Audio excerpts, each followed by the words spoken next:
El Oscar no es solo una premiación, es una industria y termómetro cultural, un flujo ininterrumpido y continuo que produce deseos y afectos. Desde sus orígenes, el cine nunca ha sido mero entretenimiento. Ya en el corto La salida de la fábrica Lumière en Lyon de los hermanos Lumière, donde vemos a obreros salir de una jornada laboral, la imagen cinematográfica inscribe una mirada sobre el trabajo, el tiempo y la vida social. Y si pensamos, por otro lado, en producciones contemporáneas como Una batalla tras otra de Paul Thomas Anderson, resulta evidente que cada encuadre decide mostrarnos un mundo en conflicto permanente atravesado por tensiones morales y afectivas. El cine dirige la mirada, distribuye lo visible y produce sentido social. En otras palabras, define qué cuerpos importan, qué conflictos merecen ser narrados y qué formas de poder se legitiman o se cuestionan.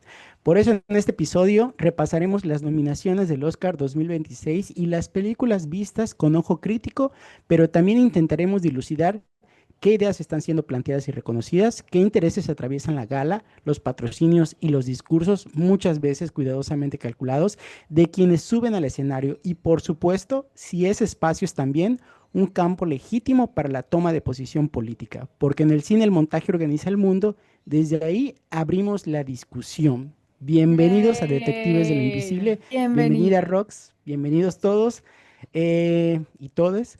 Y pues nada, este va a ser nuestro análisis del Oscar 2026, las películas nominadas, nuestros favoritos, nuestras predicciones y por supuesto en nuestra crítica un poco acerca del Oscar como, pues, como institución. ¿Cómo lo Ujú, ves? ujú.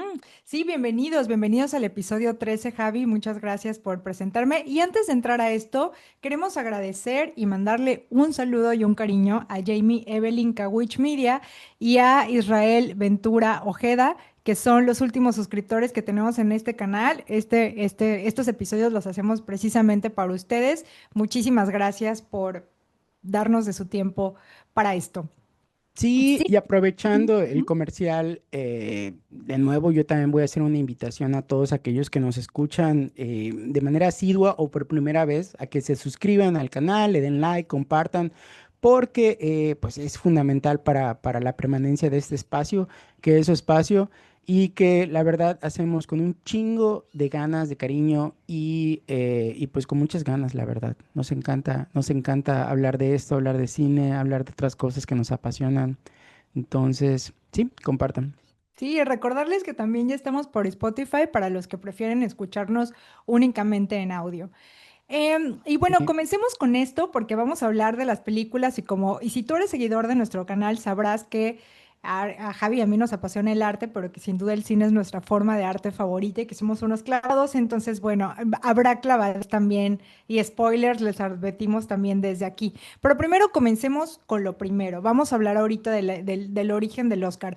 A finales de los años 20, Hollywood ya era una máquina enorme, o sea, ya existían estos estudios poderosísimos. Habían estas superestrellas que al menos en ese momento eran un puñado y no tantas como ahora, convertidas en marcas, conflictos laborales constantes y una imagen pública de Hollywood cada vez más caótica. Entonces, para poner un poco de control y legitimidad, en 1927 el presidente de la Metro Goldwyn Mayer crea la Academia de Artes y Ciencias Cinematográficas. Su objetivo principal no era precisamente premiar el arte, sino o sea, mediar entre las disputas laborales que existían, fijar ciertos estándares profesionales y presentar al cine como una industria respetable. ¿Por qué hacían eso? Porque ya habían amenazas de sindicalización de actores y técnicos, que hoy por supuesto las hay también, o sea, todavía persisten. Habían muchísimos escándalos mediáticos que dañaban la reputación pública de la industria y había mucha presión política también por regular el contenido cinematográfico. Em, este organismo pues no surge como una iniciativa artística en el sentido romántico, sino parte de una estrategia empresarial. Entonces, bueno, en 1929 se organiza la primera ceremonia de los premios. En esa primera ceremonia no tenía nada que ver con lo que nosotros ahora vemos en la televisión. Duró realmente muy pocos minutos. Los ganadores ya se conocían de antemano. No había una narrativa de excelencia. No había un sistema de prestigio para consolidar todo esto. O sea, esta primera gala incluso no fue televisada, se hizo en un salón a puerta cerrada y no mucho más. Entonces, ¿qué se consideraba prestigioso en ese tiempo? Que vamos a entrar sabroso también a la discusión de qué es lo que se considera prestigioso ahora. Pero bueno, las primeras películas prestigiosas que se premiaron en ese momento son estas superproducciones que algunos de ustedes ya conocen, que son como Lo que el viento se llevó o Ben-Hur, ¿no? Que eran historias también atravesadas por conflictos históricos, raciales, políticos, de guerra, con superproducciones en ese momento. Y esto ayudaron a posicionar al cine como un espectáculo serio, ¿no? Como algo culturalmente relevante. Sin embargo, ya desde estos momentos se hace presente una exclusión sistemática histórica. Uno de los hashtags también que se han hecho populares es este de Oscar So White, que evidenció también cómo la academia pues se reproducía también los sesgos sociales o estructurales. Esto es importante también entenderlo porque en este sistema pues o en esta hegemonía cultural el sistema reproduce al sistema mismo, es una de las, de las condenas que tenemos, ¿no? O sea, es como difícil Sí, romper esto. Obviamente los sesgos que están en el mundo y en la élite, pues también se reproducen este reconocimiento sí. de premios. ¿Quieres decir Si algo? me Sí. permites hacer una anotación, Sí. lo que pasó en Lo que el viento se llevó fue revelador porque Hattie McDaniel, que la hacía de, pues, de chacha, de empleada doméstica bueno, en una de las familias pudientes en esta película. Gana el Oscar como mejor actriz secundaria. Sin embargo, por las exclusiones raciales de la época, ella se tiene que sentar en una mesa totalmente aparte de la ceremonia, dejando en evidencia justamente estas diferencias, este racismo estructural. Esta parte del Oscar So White que mencionabas, bueno, tuvieron que ocurrir décadas para que empezara a alzarse la voz en torno a estos temas tan acuciantes. Entonces, desde esa época venimos cargando o arrastrando ese lastre. Ujú. Y justo ahora también la gran pregunta que surge o que ha surgido a muchísima gente que también se apasiona del cine es como si el Oscar atravesado por estos acontecimientos sigue siendo relevante o no. Si estos, o sea, no relevantes a nivel premiación, sabemos que es un espectáculo que es seguido por muchísimas personas en la televisión y ahora también por internet, sino si realmente la academia sigue siendo esa organización que puede legitimar el arte que crean los directores y toda la gente, ¿no? Que colabora para hacer películas año con año. Y bueno, para esto nos vamos a basar en un marco teórico que a Javi y a mí nos gusta mucho, que tiene que ver con los capitales culturales. ¿Qué significa esto? Existen muchos tipos de capital, o sea, existen muchos tipos de cosas que generan riqueza, no únicamente el dinero. Y uno de esos capitales es el capital cultural. ¿Qué significa capital cultural? Es un conjunto, o sea, capital cultural está compuesto por un conjunto de saberes, ¿no? Que dan prestigio, legitimidad y reconocimiento social. Y eso, cuando tú obtienes eso, te permite ir ocupando poco a poco posiciones dominantes dentro de un campo, en este caso como es el campo artístico, ¿no? En este sentido y aplicado a los Óscares, el Óscar funciona como un capital simbólico institucionalizado y bueno, ganar el Oscar no implica únicamente ganar una estatuilla, sino es adquirir también para los ganadores es este capital cultural. Sí, creo que ese es el gran ejemplo de lo que produce el Oscar, o sea, justamente este capital simbólico.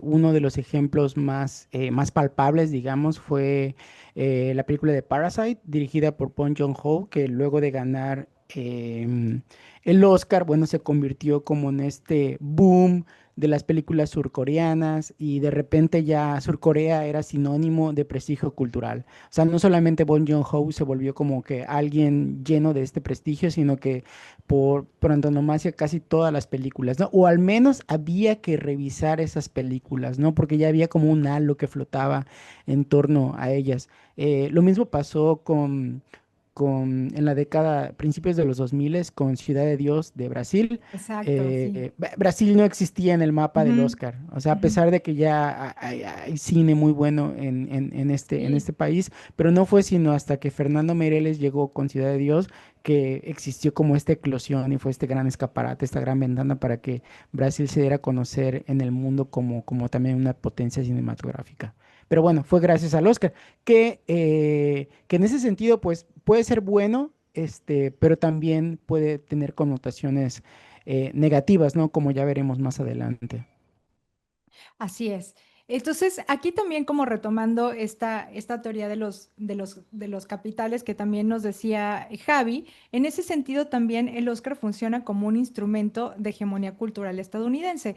Que tiene que ver con el ejemplo que acabas de dar. No es que no existiera Corea del Sur antes, no es que la gente no estuviera mirando hacia Corea del Sur, pero una vez que el Oscar legitima esa mirada hacia Corea del Sur a través de la película, digamos que ya se oficializa el por qué Corea del Sur es importante, o por lo menos porque es importante y relevante mediáticamente. Esa es la importancia que tienen ahí. Javi, ¿tú ves el Oscar todos los años? Sí, todos los años, religiosamente, es un Sí, la ritual. ceremonia. Sí, claro. Para Las- nosotros, exacto, es que esa es la importancia, ¿no? También para nosotros, lo que significa, pues este evento. Pero es chistoso ahorita que te respondí de esa manera, ¿no? O sea, es una ceremonia, es como un espectáculo, pero para mí es un ritual. Entonces, eso que acabo de decir, no se me acaba de ocurrir, o sea, mucha gente lo replica ya y es como que una connotación que el círculo de entendidos o pseudo intelectualoides o cinéfilos mamadores, ¿no? Tienden a nombrar la ceremonia, ¿no? Ah, es un ritual, ¿no? Porque yo, cinéfilo mamador, tengo que ver el Oscar religiosamente todos los años y pues me compro mis palomitas y los veo con mis amigos y hago mi quiniela de ganadores, etcétera, etcétera, ¿no? A pesar de que se sobreentiende de repente todas esas cosas que estamos platicando, que son como estas estructuras invisibles que atraviesan y sostienen el Oscar. Aún así, pues eso no quita que no extraigamos cierto placer del mismo, pues sí, de los premios. Al final también el Oscar se traduce como una industria cultural, una industria de millones, trillones de dólares, que digo, no tiene nada de malo eso. Sin embargo, bueno, sí tiene mucho de malo en el sistema que vivimos, porque también produce muchas diferencias. Hemos hablado mucho de este tema en capítulos anteriores. Em, pero hablando de industrias culturales, que fue un término acuñado por Theodor Adorno y Max Horkheimer, ellos hablaban de que existe como esta hegemonía de algunas industrias culturales y en el caso del Oscar es palpable. El gran problema con ese tipo digamos, instituciones es que tiende a estandarizar productos, convierte el arte en mercancía, produce un consenso ideológico y simula diversidad, pero a pesar de ello reproduce las mismas fórmulas. Creo que el ejemplo más inmediato son las películas de Marvel. Y yo añadiría un fenómeno que se dio a principios igual del año 2000, que fue el llamado Mumblecore, que son estas Ajá. películas indies en las que aparecen como tipos depresivos, con crisis existenciales en sus 30s, 40s, Muy que siempre nosotros. están hablando de pendejadas, ya Sí. sabes. Intelectualizando su lucerismo. Ajá, exacto. Su dolor, ¿no? Ujú. Pero me gustó más lo tuyo. Entonces, sí, es un poco eso. Y de repente era como que, güey, y hasta son ya fórmulas. O sea, hace poquito vi una que se llama La balada de la isla de Willy, no sé qué, que es una película muy cagada, pero hasta la música folky, ya sabes. O sea, Ah, de sí. fondo siempre, tin, tin, tin, tin, Ajá. tin, José siempre tiene que haber González de eso. fondo tocando la guitarra, ¿no? Ah, exactamente, exactamente, ¿no? Entonces, eso sí tiende a ser un pedo, porque ya todos los productos se parecen. Sí. Entonces, eso resulta sumamente chocante. A veces a pesar de eso, la película sobresalta y es buena por sí misma, pero ya tienes como estos andamiajes muy, muy, muy marcados que de repente se hacen difícil la digestión. Pero bueno, volviendo a esta parte de las Ah, y industrias espera, culturales. Sí. hablando de esta industria cultural, es que tengo un ejemplo más fresco y Venga, venga. no sé si ya lo viste. Ahorita se está haciendo viral, hay un video, no sé si ya lo viste, de Timothy Chalamet, en donde en una entrevista que está con Matthew McConaughey, de repente le dice que Ah, él sí. está interesado en seguir trabajando, ¿no? En el cine, que no le interesa como, o sea, él despectivamente dijo que a él no le interesa trabajar en cosas que la gente está empeñada en mantener vivas, como la ópera y el ballet. Y salieron óperas y teatreros del mundo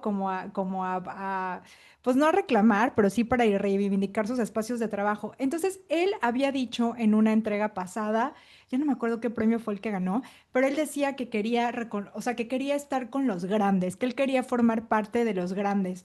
Entonces, lo que aquí me quedo pensando, que cómo lo ligo con lo tuyo, es que un actor como Timothée Chalamet, que además ahorita está ennoviado con una Kardashian y todo el mundo lo sabe, Ujú. ya pertenece a la élite. O sea, el lugar en donde el lugar donde él está, él de superestrella de cine que ha trabajado con los mejores directores blancos del mundo, donde ya sí reconocido por otros actores, donde es protagonista de un montón de películas. O sea, él tiene muchísimos capitales, hablando de Pierre Bourdieu, ¿no? O sea, tiene muchísimos capital simbólico, está guapo, ¿no? O sea, es un actor poderoso, reconocido, noviado con una de las trendsetters mundiales. Y entonces, de repente, este comentario que hace, quizás sin muy reflexión, deja entredicho entonces, ¿cuál es el tipo de reconocimiento que él está persiguiendo? Porque en el arte o en este tipo de artes que hoy se mantienen tan vivos como la ópera, el ballet y el teatro, o sea, ni siquiera están muertos, son artes sumamente vivas, pero son artes que no son tan premiadas porque no tiene el capital que tiene Hollywood. Entonces, ¿cuál es la intención entonces de él para hacer arte? ¿Ser reconocido por quién? ¿Cuál es el reconocimiento que a él sí le interesa? ¿En dónde sí quiere visibilidad? ¿Y por qué de pronto alguien como él, que vive en una burbuja, se atreve a decir que la ópera, el ballet o el teatro están muertos cuando hay miles de gente, si no es que cientos de miles, dedicándose una y otra vez, a estas artes, ¿no? Porque lo necesitan, y me remito, bueno, aquí desde aquí le mando un saludo y un reconocimiento para mi amigo teatrero Pablo Herrero, que lleva años haciendo teatro, y Sí, muchísima sí, sí. gente que hace esto por amor, de verdad, o sea, que su corazón está ahí, y que teniendo reconocimiento o no, o llenándose el teatro o no, son gente que están apasionadas también construyendo esto. Entonces, queda esa apertura, ¿no? Que nos deja ver Timothée Chalamet sobre el tipo de reconocimiento que él quiere, y sobre quizá las que podrían ser sus intenciones al ser actor, ¿no? Él quiere el reconocimiento blanco de la academia, ¿no? O por lo menos No, esa tienes fue mi toda la razón. O interpretación, sea, creo que lo ¿no? que dices es súper pertinente en este momento. Digo, no solamente por el tema que estamos tratando, sino porque es noticia actual, aparte, esto que dijo el Chalamet, y que creo ciertamente que vive en una burbuja, y que a mí me parece que lo que ha estado tratando de construir es justamente el reconocimiento de la academia, para que lo Quizá. vean como actor serio, como actor de método, porque pues se sabe por ahí que el güey no sabía muy bien qué hacer con su vida, pero que a raíz de ver El Caballero de la Noche, le impactó la actuación de Heath Ledger y dijo, yo quiero ser como ese man. Y se Ujú. clavó y bueno, tan ha cuidado su carrera que, por ejemplo, cuando trabajó con Woody Allen y dijo, ya la hice, al fin lo estoy logrando, me está reconociendo, este güey que tiene capital simbólico, es decir, un güey sumamente reconocido por cierta élite cultural, Ujú. me De está los menos pidiendo que yo directores trabaje, del ajá, mundo. me está pidiendo que yo trabaje con él, genial, o sea, él me está reconociendo. Entonces, que bueno, estoy pensando ya en Lacan, como este rollo de yo deseo que el otro me desee, ya sabes, así como que Sí, sí, buscando sí. ese reconocimiento.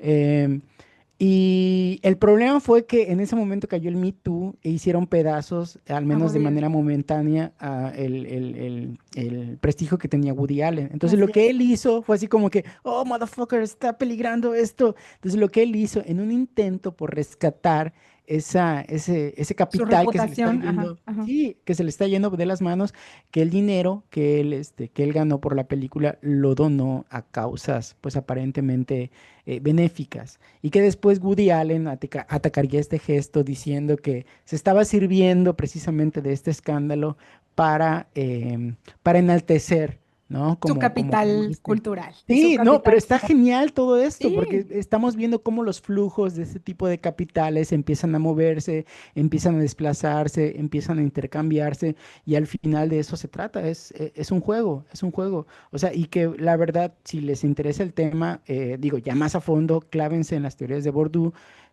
porque está sumamente interesante todo, Yo voy todo a hacer un esto. programa de las teorías de Pierre Bourdieu, porque cada vez que explico esto a gente que no las conoce, me dicen, ajá, que Sí, interesa, que puede da ser, mucho marco.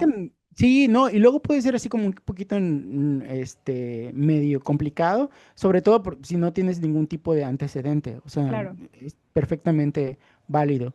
Pero bueno, hablando acerca de los capitales, aquí se me hace súper interesante esta distinción, o más bien este juego del que hablábamos, ¿no? Eh, Podemos ver, por ejemplo, cómo el capital artístico, a partir de los Oscar y las premiaciones, se convierte en capital económico, es decir, no sé, pongamos, por ejemplo, el caso de, pues sí, haz de cuenta Timothée Chalamet, ya que Ujú. estamos sobre ello, ¿no? Eh, Su capital como actor, que también, la verdad sea dicha, al menos a mí me parece un buen actor, Sí. se convierte en un capital económico. O sea, la gente de repente empieza a asociar su nombre con buenas actuaciones y los estudios lo empiezan a llamar y obviamente eso se convierte en un mayor financiamiento a futuro. Las películas en donde sale Chalamet, pues son películas donde vamos a invertir lana, ¿no?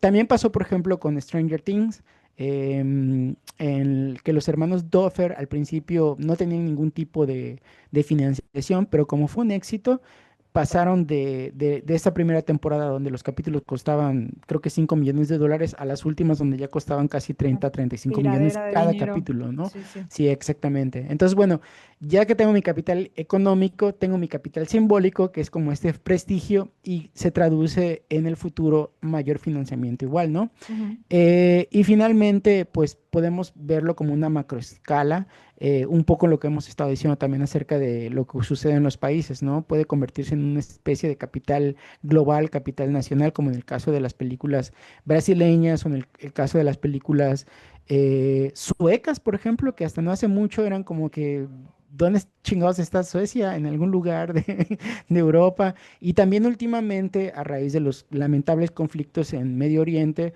pues también las películas iraníes, las películas palestinas, las películas que siempre han estado allá, pero que de alguna u otra manera, pues no es No que no hayamos llegaban, no tenido, se veían. sí, sí, sí, no tenían visibilidad, exactamente, ¿no? Entonces, vemos también que el Oscar puede ser, pues, favorable, puede favorecer a ciertos realizadores, a ciertos artistas, pero en algunos casos también puede ser perjudicial, sobre todo por esta uniformidad de los contenidos de las películas que hemos hablado. Ujú, ujú. Y finalmente, todo este trip que hemos tratado como de dilucidar, bueno, lo vemos también como una especie de control cultural por parte de la academia. Es decir, si es un ritual, si es un entretenimiento, si es un espectáculo, pero si es como una suerte de control, ya no de sujeción, sino una modelación de gusto y de los deseos y afectos. Ya no censuran directamente, sino canalizan lo decible y lo visible. Podemos ver ahorita que ya lo vemos, por ejemplo, mucho en el streaming y en la misma academia, donde los contenidos y las historias se seleccionan, se promueven, ahora se integran las diferencias, ya se integran, ya sea de orientación sexual, raciales, se integran, se convierten en datos, se producen conversaciones, se viraliza y se capitaliza simbólicamente lo que hemos estado diciendo, que al final se traduce pues en consumo, consumo, consumo y pues es una maquinaria pues que no tiene fin. Ujú. Entonces se autofagocita en ese sentido. Y pues nada, al final también tiene un efecto en los agentes, lo que hemos estado diciendo, ¿no? En los directores aumenta su autoridad autoral. Por ejemplo, ahorita, güey, yo consumo mucho podcast de cine y es como que Paul Thomas Anderson es así como que Sí, intocable, ya sabes, sí. está en la cumbre de los Ya ahorita dioses. está, exacto, ahorita ya entró al cielo. Sí, no, y por ejemplo, los actores, como aquí pasa algo muy cagado. Por ejemplo, creo que ya, obviamente cuando hablamos de Cary Grant y Andrew Hepburn y estos actores y actrices del cine hollywoodense de los 20, 40, etcétera, son así como que, ya sabes, intocables. Y luego nuestra generación, pues, ha crecido con Leonardo DiCaprio, con Brad Pitt, ¿quién más? Julia Roberts, ese tipo de estrellas, ¿no? Que siguen siendo como que, oh, esos estrellas míticas, casi, casi. Pero hoy en día ya casi no existe eso. Ya las estrellas ya no están tan mitificadas. Ahorita ya las estrellas son como Y que qué siguen siendo bueno. como, Sí, no, totalmente, ¿no? Pero Sí. ya no tienen esa aura, Ujú, tan especial que la rodeaba, ¿no? Y ciertamente, ahorita ya, pues, podemos simplemente, pues, bajarlas de su pedestal, como está pasando con Timothy Chalamet, con algunos tuitazos o algunos comentarios en redes sociales, ¿no? Y esa parte está genial, ¿no? ujú, Entonces, es un poco el panorama desde la teoría crítica ujú. que Y se puede ahora, dilucidar en torno al Oscar. Sí. ujú. ¿Y ahora en dónde se enmarca este evento? ¿Qué pasa?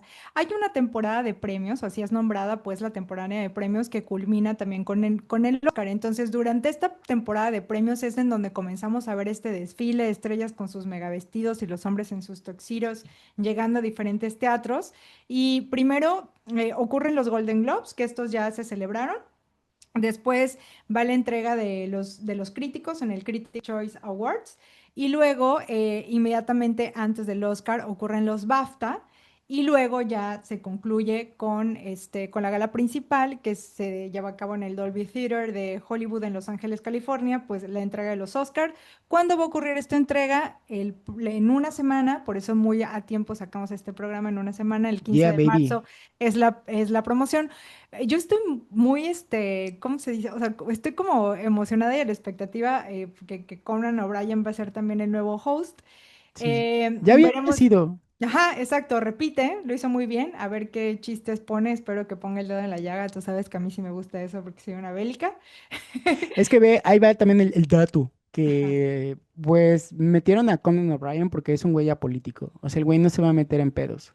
ajá. Entonces, un poco la selección fue por eso, porque el güey no se ha pronunciado, te digo, es totalmente Que neutral. espero que Entonces, algún actor meta el dedo en la llaga, entonces, por favor, porque yo sí espero esto. Y bueno, ¿quiénes son los favoritos? Las películas con más nominaciones es Sinners, no entiendo por qué. Hay una lista de 16 nominaciones, está One Battle After Another con 13 nominaciones y hay otras películas que son relevantes que ahorita vamos a ir para allá, que son Frankenstein, Hamnet, Marty Supreme, Bugonia, Sentimental Value, Trend Dreams y La gente o Agente Secreto y Fórmula 1. Listo, entonces lo que vamos a ver de aquí en adelante es que Javi y yo partimos por la mitad de las películas. Ah, bueno, hay algo muy importante, chicos. Vamos a hablar de aquí en adelante de las mejores películas extranjeras nominadas a los Oscar. Sin duda, toda la crítica ha dicho que son las películas extranjeras las que traen las mejores propuestas. Digo, también vamos a hablar de las películas, las mejores nominadas a mejor película, pero les traemos mucho dato porque sin duda las películas extranjeras explotaron este año dándonos grandes películas, Javi.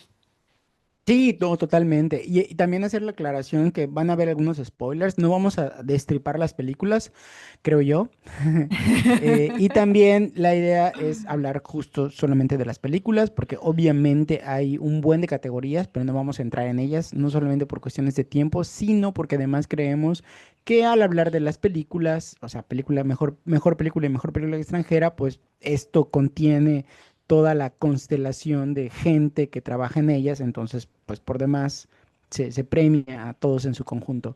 Entonces, un poco por ahí estuvo el criterio. Y pues sin más, vamos a comenzar con la categoría de mejor película. La primera, que de hecho repite en categoría, es El agente secreto de, ¿cómo es? O Agente Secreto. Ah, no mames, te sales. O agente secreto. Ah, huevo. Es de Clever Mendoza. Todos losers. Bueno, es de Cleber Mendoza, obviamente película brasileña. La verdad, no conozco al grueso de los protagonistas, pero pues no solo yo, sino creo que mucha gente ubica a Wagner Moura, que es un güey que ya habíamos visto en aquella película mítica, no, principios de los 2000, que fue Carandirú. No sé si te acuerdas de Ujú. Carandirú, Sí, claro. acerca de esta Sí. prisión Gigante. Ujú. siniestra y gigante en Brasil y que bueno, al final pues terminó en una masacre y terminó siendo destruida por completo. Bueno, él protagonizaba un junkie total y lo hacía muy bien y ya bueno, de ahí dio el salto a Hollywood y el resto es historia. Y aquí la verdad es que está bárbaro el tipo. O sea, la verdad, pinche actuación de este Sí, güey. Me encantó. Habría que repasar, bueno, vamos a repasar el resto, pero yo desde ahorita le doy, mira, mi voto de confianza a Wagner Moura como mejor actor. Me encantó su interpretación. a mí Y también. bueno, la película es un thriller político ambientado en el Brasil del 77, 1977, durante la dictadura militar, y Marcelo, interpretado por Wagner, es un hombre que huye de su pasado, se refugia en Recife durante el carnaval buscando proteger a su hijo mientras se enfrenta a amenazas invisibles. Bueno, esto es una sinopsis súper a grandes rasgos. La película a mí me gustó mucho porque no tiene una estructura fija. O sea, de repente es muy Sí, costumbrista. Al principio no sabes de qué va la película. Yo de un tiempo a la fecha ya no veo, trato de no ver los trailers. sí, ni yo. Entonces entro así al cine, entro así a ver las películas y me encanta que la historia pues me vaya sorprendiendo y voy descubriéndola junto con pues la gente que está a mi alrededor si estoy en el cine y así. Y en ese sentido fue como muy rico ir descubriendo cada uno pues de los recovecos de la película, digamos, de los paisajes que me estaba presentando. Y no es sino hasta la segunda mitad que ya la película empieza pues a contar su esencia. Y pues es una película, no diría fuerte, pero es una película que habla de cosas serias. Habla acerca de esta persecución a la que está siendo sometida el personaje de Wagner Moura, porque bueno, pasaron cosas en su pasado que no voy a develar y básicamente le pusieron precio a su cabeza. Entonces el güey, yo pensé que agente secreto se refería porque él era el agente de una policía secreta o algo así, pero realmente no se refiere a eso. Ya lo descubrirán si la ven. Y es un poco la manera en que él tiene que fugarse, tiene que escaparse de sus captores, y en esa búsqueda, o más bien en ese viaje, empieza a conocer a mucha gente y te van contando como microrelatos acerca de estas personas, y empieza a dibujarse como esa realidad de en Brasil de los 70. Por ahí hay como que una visión sumamente surrealista de un acontecimiento cotidiano que sucede. Estoy hablando del de la pierna, Sí, con el wow. tiburón. Ajá, y es así como que de repente a mí como que me rompió el relato, la pierna, pero lejos de molestarme, me gustó mucho.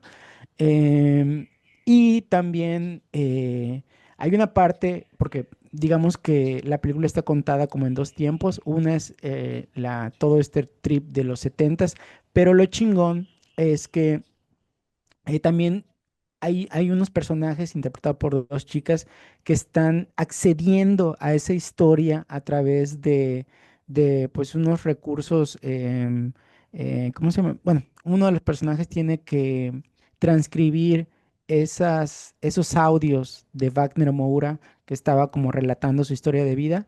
Y esta chica, bueno, contratada por una universidad, empieza a transcribirlo en el periodo presente y empieza a darse cuenta de todo lo que está pasando y cómo la gente ignoraba completamente esto. Y ella a su vez hace una búsqueda no solamente de la historia personal de este personaje, sino de sus descendientes.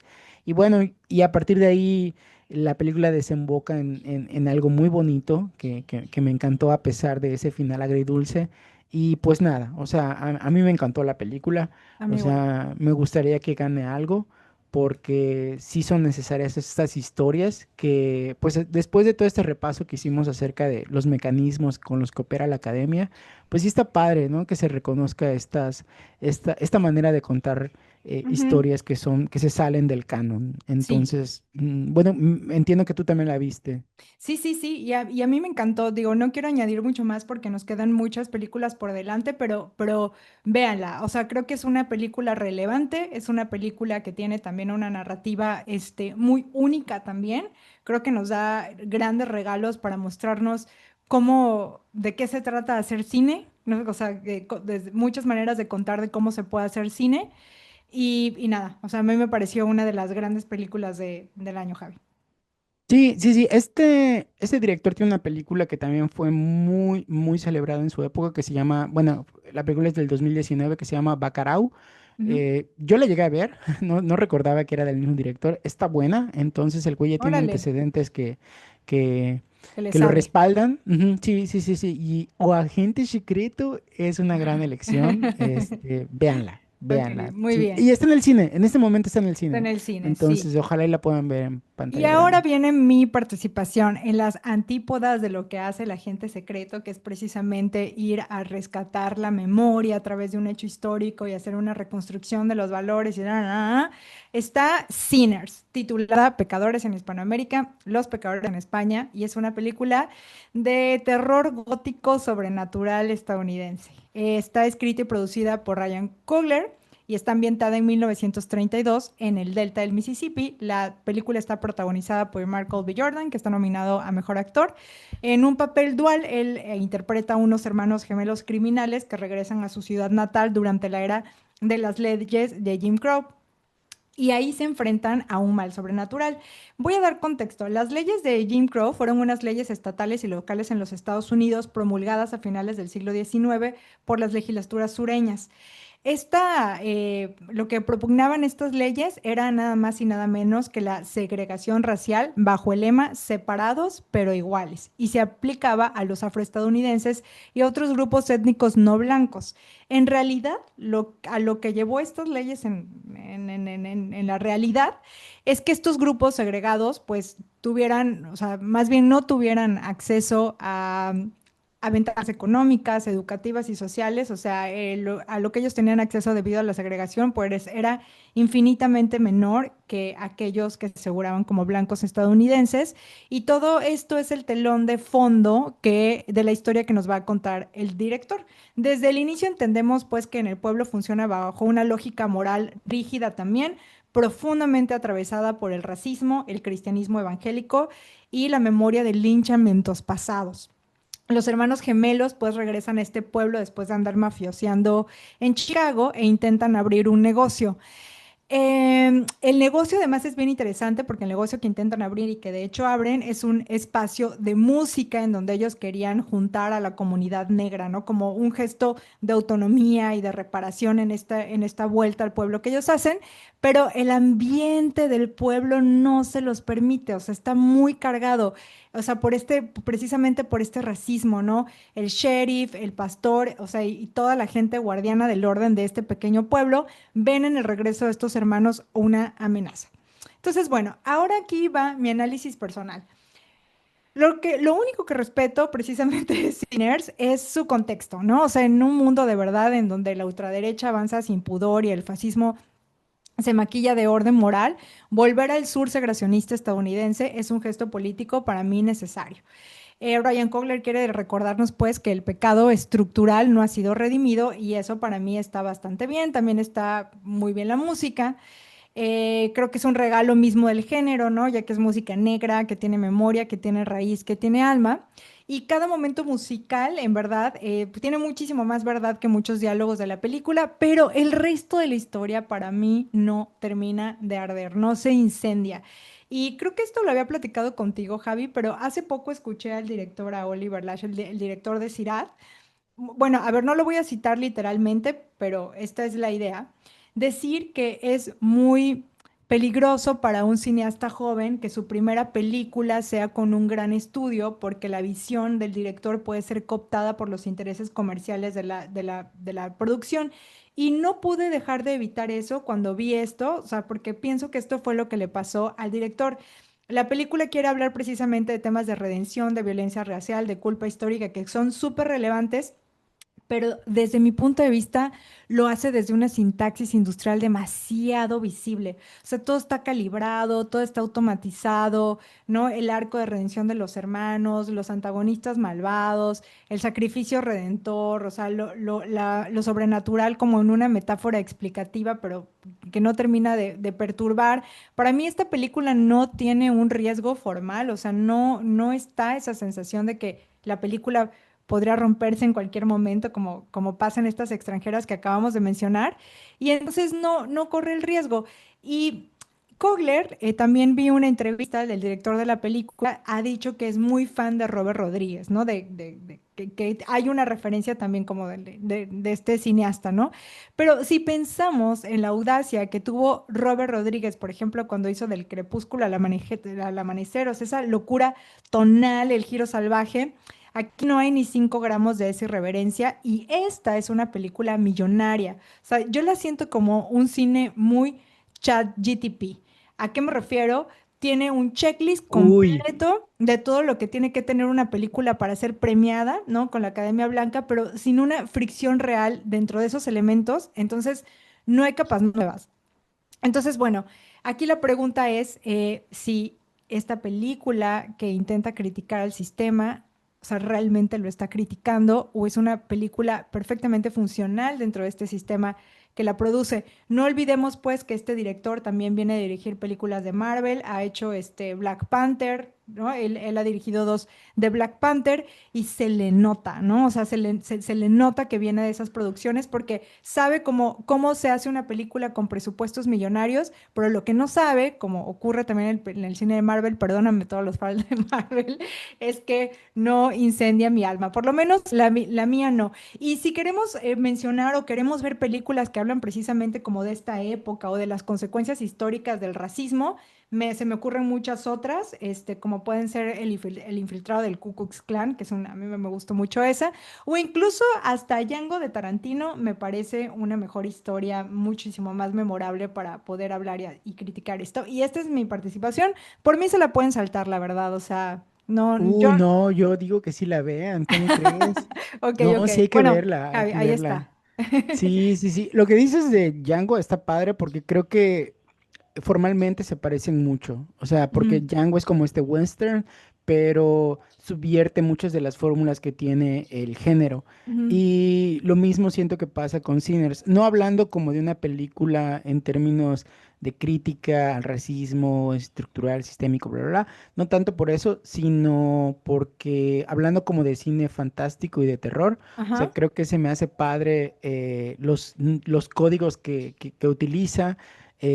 Sin embargo, tienes toda la razón, ahí sí yo estoy totalmente de acuerdo contigo, o sea, ya existe eh, del crepúsculo al amanecer. Ujú. Entonces, y recuerdo que todo el mundo en su época fue como que, nah, ¿qué pedo con ese churro? Una Sí, película de serie peliculón. B. Ajá. Ajá, y es una gran película, pero Una gran tendría película. que pasar muchos años y que llegara, bueno, y que ya estuviéramos como que un poco acostumbrados a ver eso, para que el final Coogler llegue y pues nos muestre Sinners y digamos, ah, sí, ya, esto sí, totalmente, ¿no? Entonces, ahora que lo mencionamos, creo que todas estas charlas que tenemos en este momento, estas lecturas, van siendo atravesadas por todo lo que dijimos Ujú. anteriormente, porque hace falta que ese sedimento se cree de alguna manera para que las películas, parece que es necesario eso para que las películas tengan éxito, y es el caso de Sinners. Porque bueno, a lo mejor si uno, dos, tres personas lo hubieran encantado, hubieran visto los valores que tiene Sinners, em, pues digo, no estaría mal, pero el que todo mundo, de hecho es una de las películas más exitosas del 25 y obviamente la más oscarizable, rompió récords, no sé cuántas nominaciones acabas de mencionar que tiene la película, o sea, es una barbaridad, o sea, tampoco es para eso.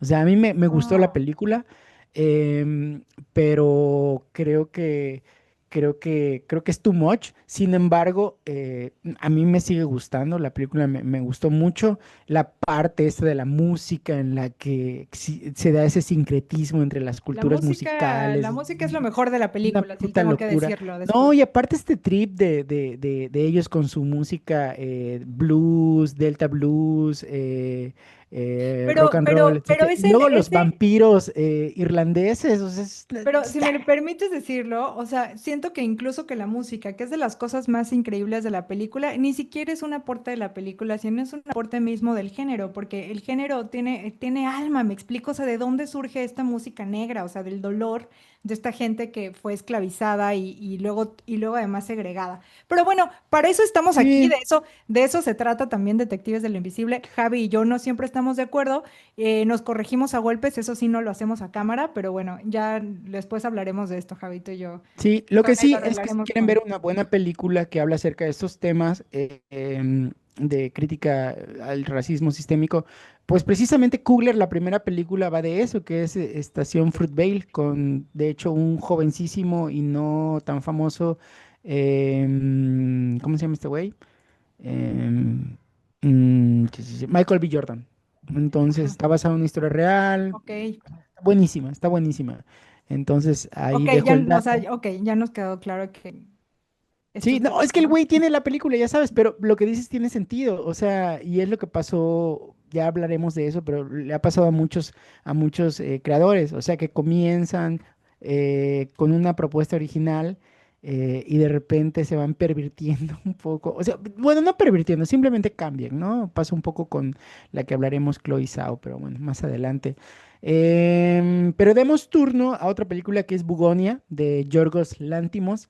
Em, yo soy fan de Lanthimos. No todas las películas me encantan de él, pero siento que siempre tiene algo interesante que proponer. Y en ese sentido, para mí vale la pena ver su cine.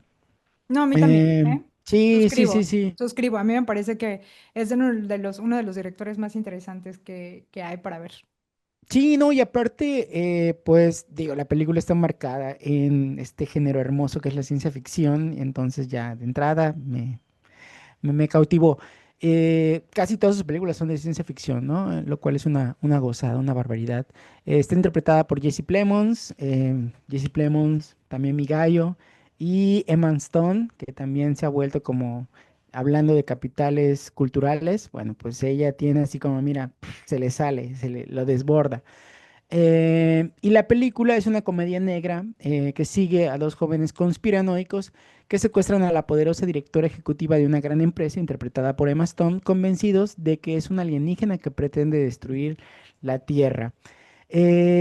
A todas luces, una propuesta como absurda, hasta cierto punto risible, que no te la crees, o sea, o que no te tomas en serio en su primera parte, o al menos a mí me lo pareció, ¿no? O sea, de repente estaba viendo la película como un poco desconcertado de lo que estaba viendo, pero obviamente la estética que tiene la película pues es cautivante y te dan ganas de seguir viendo y terminar la película, Ujú. comerte hasta el último bocado. Eh, y cuando se empiezan a develar las cosas bueno, que suceden, me voló la cabeza. O sea, fue así como, ¡puf! ¿No? O sea, de repente esta conspiranoia que tenía sobre todo el personaje de Jesse Plemons, resulta no ser tan descabellada, tan absurda, y que tiene bases sumamente sólidas e incluso eh, veraces. Entonces, al final se descubre que Emma Stone efectivamente es una persona que no proviene de la Tierra y Ay, te es dejé de escuchar. una... Ah, ya, perdón, te ¿Ya? ¿Ya? cortaste ¿Ya? un momentito. Síguele. Sí, como que te dejaste de escuchar, a lo mejor fui yo, pero bueno, Sí, continúa. sí, sí. Entonces, pues eso es a grandes rasgos Bugonia. Te digo, a mí la película me gustó. No es lo mejor que yo he visto de Yorgos Lanthimos. Sin embargo, pues es una muy buena película, totalmente recomendable. Sí. Te digo la neta, no creo que gane nada. O sea, ¿Sabes a mí qué es lo mejor de la película? Yo también la recomiendo, véanla, si es una película para verse. Los dos, el personaje de Jesse Plemons y el otro actor que hace de su hermano, a mí me parecen unas de las mejores actuaciones o sea, del año, ellos dos. O sea, me parecen que están sí, no, y geniales. aparte este chavillo, realmente tiene esta condición, tiene un ligero autismo, Ujú. entonces el tipo no es actor para nada y Ujú. la interpretación que hace del hermano de Plemons es asombrosa. Muy buena movie. Y Y muy sí, buena véanla, la dirección. verdad. Sí, sí. Sí, Muy bien. sí, sí, sí. Ahora Sigamos, sigamos. vamos, del otro lado del cine perfectamente ensamblado del que estábamos haciendo crítica. Del cine que parece pues escrito como por un algoritmo y que está automatizado, está Una batalla tazota de Paul Thomas Anderson. Clap, clap, clap, clap, clap. Esta película también tiene la misma escala industrial, un presupuesto enorme, grandes estrellas, pero no es lo mismo. ¿De qué trata esta película? En la superficie parece la historia de un grupo de revolucionarios perseguidos por el aparato del Estado y por fuerzas privadas que se entrelazan en un sistema de poder y paranoia que conviven como bacterias en una herida abierta.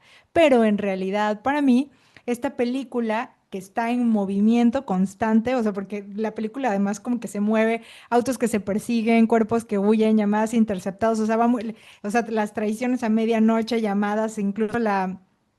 ¿Sabes a qué me recuerda mucho el ritmo de esta película? O sea, como así, al ritmo de las películas que hacen los hermanos Safdie. Ya sabes, como la de Uncut Sí, Gems. O sea, como así. Se me hizo me recordó muchísimo el cine de esos hermanos, ¿no? Pero en el fondo, para mí, no es una película sobre los revolucionarios. Para mí es una película sobre lo que ocurre cuando decides servir a un ideal desde el protagonismo y la violencia. O sea, cuando eliges estar en el centro del fuego convencido de que tu causa justifica esa combustión. Y ahí está el matiz. Muchos han leído la película como la historia de unos revolucionarios que bla, bla, bla, bla. Para mí es más interesante que eso, o sea, es una disección del ego político, de esa maldita pulsión que tenemos de querer cambiar el mundo desde la épica personal. O sea, es la batalla entre el actuar desde la adrenalina ideológica o intervenir desde lo inmediato, lo concreto y lo cercano. Por eso me parece tan fascinante el arco del oficial interpretado por Sean Penn, que este es el hombre el malo de la película, muy, muy malo. Es un hombre que intenta borrar a su hija para seguir escalando en las cúpulas de poder, pero de poder, poder. Es muy interesante cómo pintan a estos. Y este gesto me parece brutal porque es esta cosa que digo, es eliminar lo íntimo para mantener intacta la ficción del deber, ¿no? Y eso para mí es algo que comparte con el otro personaje, con la revolucionaria interpretada por Diana Taylor, o sea, por Perfidia, quien también en esa pasión por su causa revolucionaria es, o sea, esa pasión que siente por la causa revolucionaria es inversamente proporcional al interés que siente por su hija siendo mamá. O sea, y para mí ahí está lo interesante de la película, ¿no? Desde dos puntos distintos son dos personas entregándose a la causa, pero desde épicas personales, que eso siempre es muy peligroso. Y bueno, ese arco de estos dos, o sea, ese es más político de verdad que cualquier discurso revolucionario de la película, porque ahí el verdadero campo de batalla no es el sistema, sino es la incapacidad de estos personajes de habitar la vulnerabilidad. Y luego, para mí, está el regalo absoluto de la película, que es Benicio del Toro, el personaje interpretado por Benicio del Toro. Es una Sensei. delicia, es una delicia. O sea, ese personaje en contraste con los pasionales, estos que acabo de mencionar, los revolucionarios, el oficial, no, él también sirve a una causa, ¿no? Hacia la causa de los migrantes, pero él tiene más este pacifismo táctico, o sea, no necesita andar gritando su ideología, ni andar ganando protagonismo, ni andar estallando bombas, ni nada de eso. Simplemente él es coherente con sus valores internos, o sea, ejecuta, él opera en torno, opera en lo inmediato, él se ocupa de manera muy importante en lo que está cercano a él, ¿no? Que es lo que importa, o sea, que es realmente en donde nosotros podemos incidir en lo inmediato, en las personas que tenemos al lado. Entonces, ahí para mí la película de verdad se vuelve muy brillante porque entre tanta grandilocuencia política, Paul Thomas Anderson nos muestra algo casi subversivo, que es que la revolución no siempre es épica, sino a veces es quirúrgica. Y no siempre es espectáculo. Muchas veces lo más revolucionario pues es tener la contención que podemos brindarnos los unos a los otros. Y las escenas entre Benicio del Toro y Leonardo DiCaprio son eléctricas. A mí me gusta mucho ver a ellos dos en pantalla, o sea, me gusta verlos interactuando como actores. Y ahí Leonardo DiCaprio encarna también pues este nervio caótico. Fíjate que he escuchado comentarios de que dicen que este personaje no existiría sin el Big Lebowski de los hermanos Cohen. Y yo me pregunto cómo o sea, solamente porque los dos personajes fuman marihuana todo el tiempo, a mí me parece que excepto por eso, como que no hay mucho que ver, no tiene mucho que ver en el sentido de que DiCaprio interpreta a un papá que muy a su manera, sí está presente, sí se mueve, no es un pasivo, o sea, no es el dude, solamente fuma mucha marihuana y ya. Y bueno, Benicio del Toro equilibra pues todo ese argumento con una presencia que parece decir, el mundo no cambia incendiándolo todo, sino moviendo las moviendo las piezas con precisión. Las persecuciones, o sea, el ritmo de la película, la música es el guitarrista de Radiohead, de Johnny Greenwood también, o sea, la película un ruidazo todo el tiempo, ¿eh? Con sus musiquita como de jazz y sus platillos y sus cosas volando todo el tiempo. Las persecuciones están increíbles. Sin embargo, aquí quiero decir que no tengo un conflicto, sino solamente es una visión personal lo que quiero aportar con esta película, que de entrada lo que quiero decir, a mí me gustó, a mí me gustó. Entonces, como película, me parece redonda, me parece que es perfecta, pero quiero decir algo más bien como de lo que ocurre en el contexto en el que pasan las películas, porque mucho se ha criticado también de que Leonardo DiCaprio está sobreactuado, de repente como que está como muy intenso. A mí no me molestan las actuaciones. Lo que me molesta es que, o más bien lo que me incomoda es que yo ya no estoy dispuesta a consumir productos artísticos hechos por gente blanca privilegiada que teniendo todos los medios para educarse y en consecuencia deberían tener reflexiones políticas con respecto a sus profesiones, no lo hacen. Entonces, hay algo que, que pasaba con esta película, ¿te acuerdas de Don't Look Up? La película, Sí. ¿sí? Bueno, que ocurre un fenómeno, y aquí quiero hacer un paréntesis y acotar.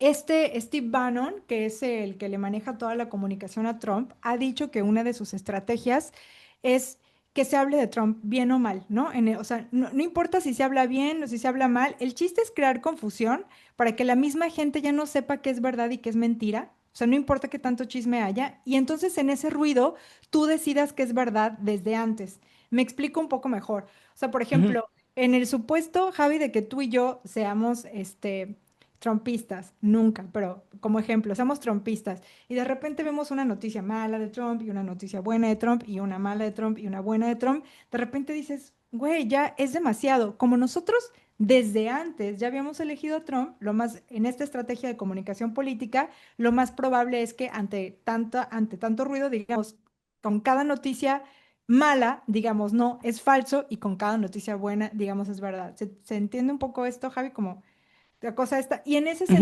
en ese sentido, pues lo que quiero decir es que me parece que hay que ser como muy cuidadoso cuando eliges este tipo de temas, porque él escoge la revolución y además el personaje de Benicio del Toro está con migrantes. Cuando tú le mueves a un tono satírico, que es como lo que pasa con Don't Look Up, como que la crítica o la plática o las conversaciones que podría detonar una película, si la mueves mucho para allá, dejan de ser, o sea, te dejas de hacer las preguntas importantes porque entonces se vuelve un meme, o sea, se vuelve cercano y entonces ya te estás riendo de cosas que no son como tan risibles.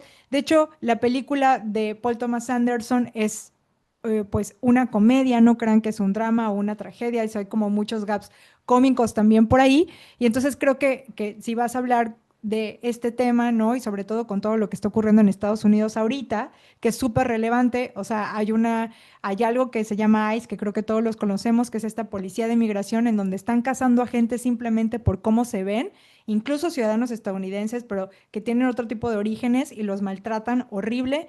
Entonces sí me parece que es un tema como muy relevante, que sí tiene que ser usado por pincitas si es que vas a utilizar este argumento para tu película y ser como muy cuidadoso cuando lo pones ahí. Entonces, esa es mi aportación, pues, para One Battle After Another. Simplemente eso, porque en realidad a nivel técnico la película me parece maravillosa y no sé si sea mi película de Paul Thomas Anderson, porque Paul Thomas Anderson tiene puntos álgidos muy cabrones, pero sí me parece que es una gran película. No me parece mucho menos la mejor película del año. Tengo otras, pero creo que cada nominación está muy bien ganada. Sí, Tin, tin, es que tin. pensé en otra cosa y se me fue. Sí, estoy casi de acuerdo contigo. O sea, también, bueno, en la mayoría de las cosas que dijiste, estoy de acuerdo. Yo quisiera hablar brevemente de justo lo que acabas de mencionar, del contenido de la película. em, Y que pues no es una cosa menor, o sea, esto de los migrantes, de esta coyuntura que estamos viviendo, que se está viviendo en Estados Unidos, del ICE que está deportando migrantes, como dices, solamente por ver, pues te detienen solamente por cómo te ves. No solamente es alarmante, sino que es sumamente grave y mucha gente se ha pronunciado en contra. Y Paul Thomas Anderson no ha dicho absolutamente nada. Y no A estoy eso diciendo que voy. debería de pronunciarse, pero también el silencio dice cosas, ya sabes. Y sí se me hace raro y me causa sí me causa cierto ruido que no diga ¿Ves? absolutamente nada, porque la Incomoda. película va de eso. Claro. Entonces está muy extraño. Y bueno, si llega a ganar el Oscar y no dice nada, hablando ¿Verdad? como de estos famosos discursos, va a ser como Sí. que, what the fuck, O sea, dude, si él ya gana la sabes. película y no dice fuck eyes, entonces nada más instrumentalizó el sufrimiento de un Exactamente. montón de las Sí. personas para ganar su Oscar y entonces, porque dijiste algo importante, Javi, o sea, a mí se ha dicho mucho en esta conversación que a lo mejor y luego podríamos hacer un episodio de esto, como separar el arte del artista. A mí no, o sea, yo sí quiero artistas que estén políticamente comprometidos, no sean huevones, o sea, investiguen, tengan una opinión. Creo que las opiniones también se mueven, ¿no? Eso es muy sano, como de repente poder tener una información y tener una opinión, pero luego tener más información y moverte hacia otra opinión es lo más sano que podemos tener, pero a los tibios no los quieren ni Dios. Y creo que estamos en un momento en donde, o sea, en un momento sociopolítico tan importante y tan relevante donde el arte mismo nos está haciendo tener estas conversaciones, que qué tibieza si Paul Thomas Anderson gana ese Oscar y no dice absolutamente nada.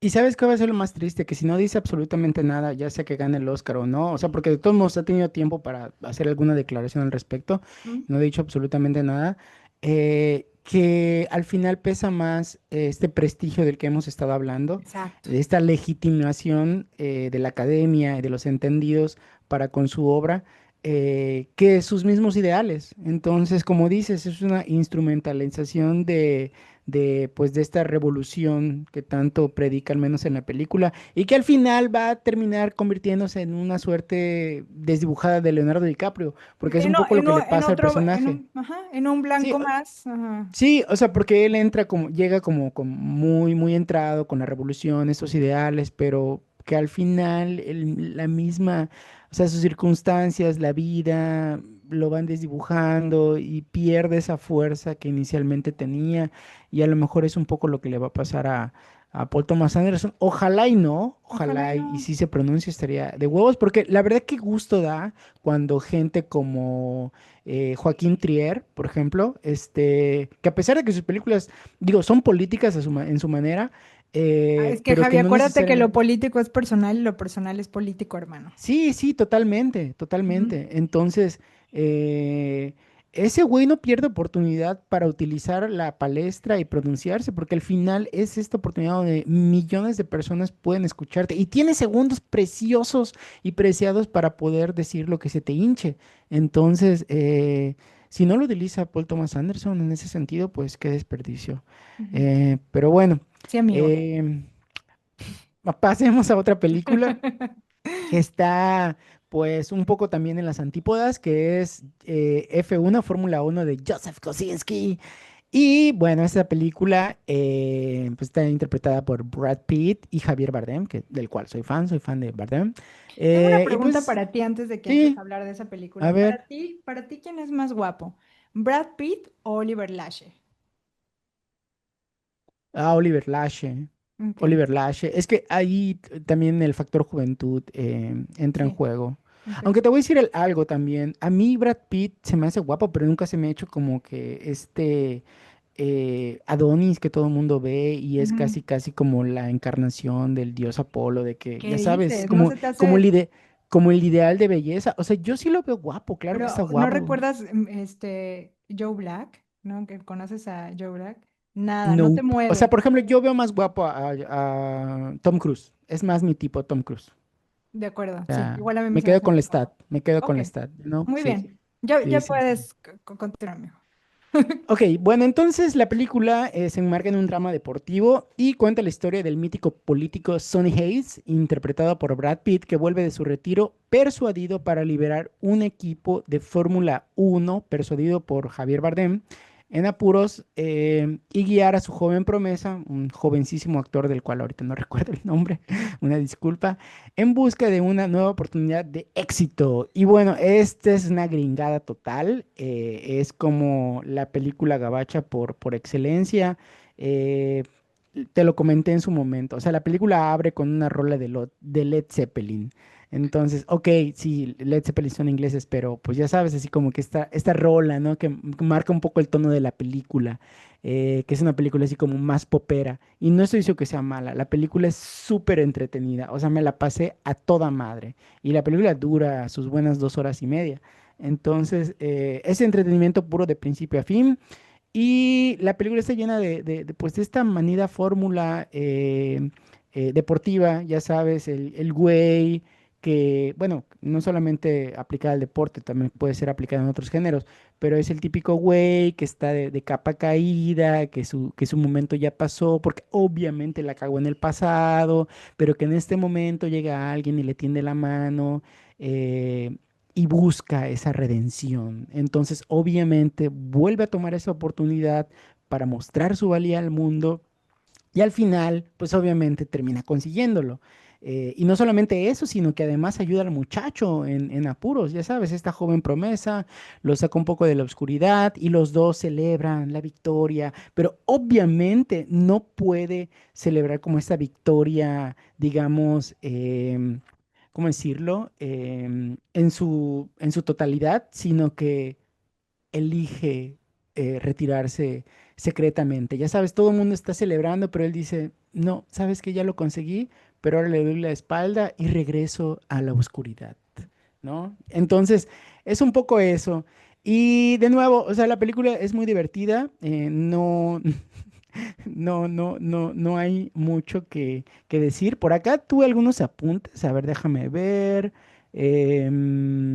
Brad Pitt, siendo Brad Pitt, o sea, yo siento que de un tiempo para la fecha, o sea, Brad Pitt se interpreta a sí mismo, ya sabes.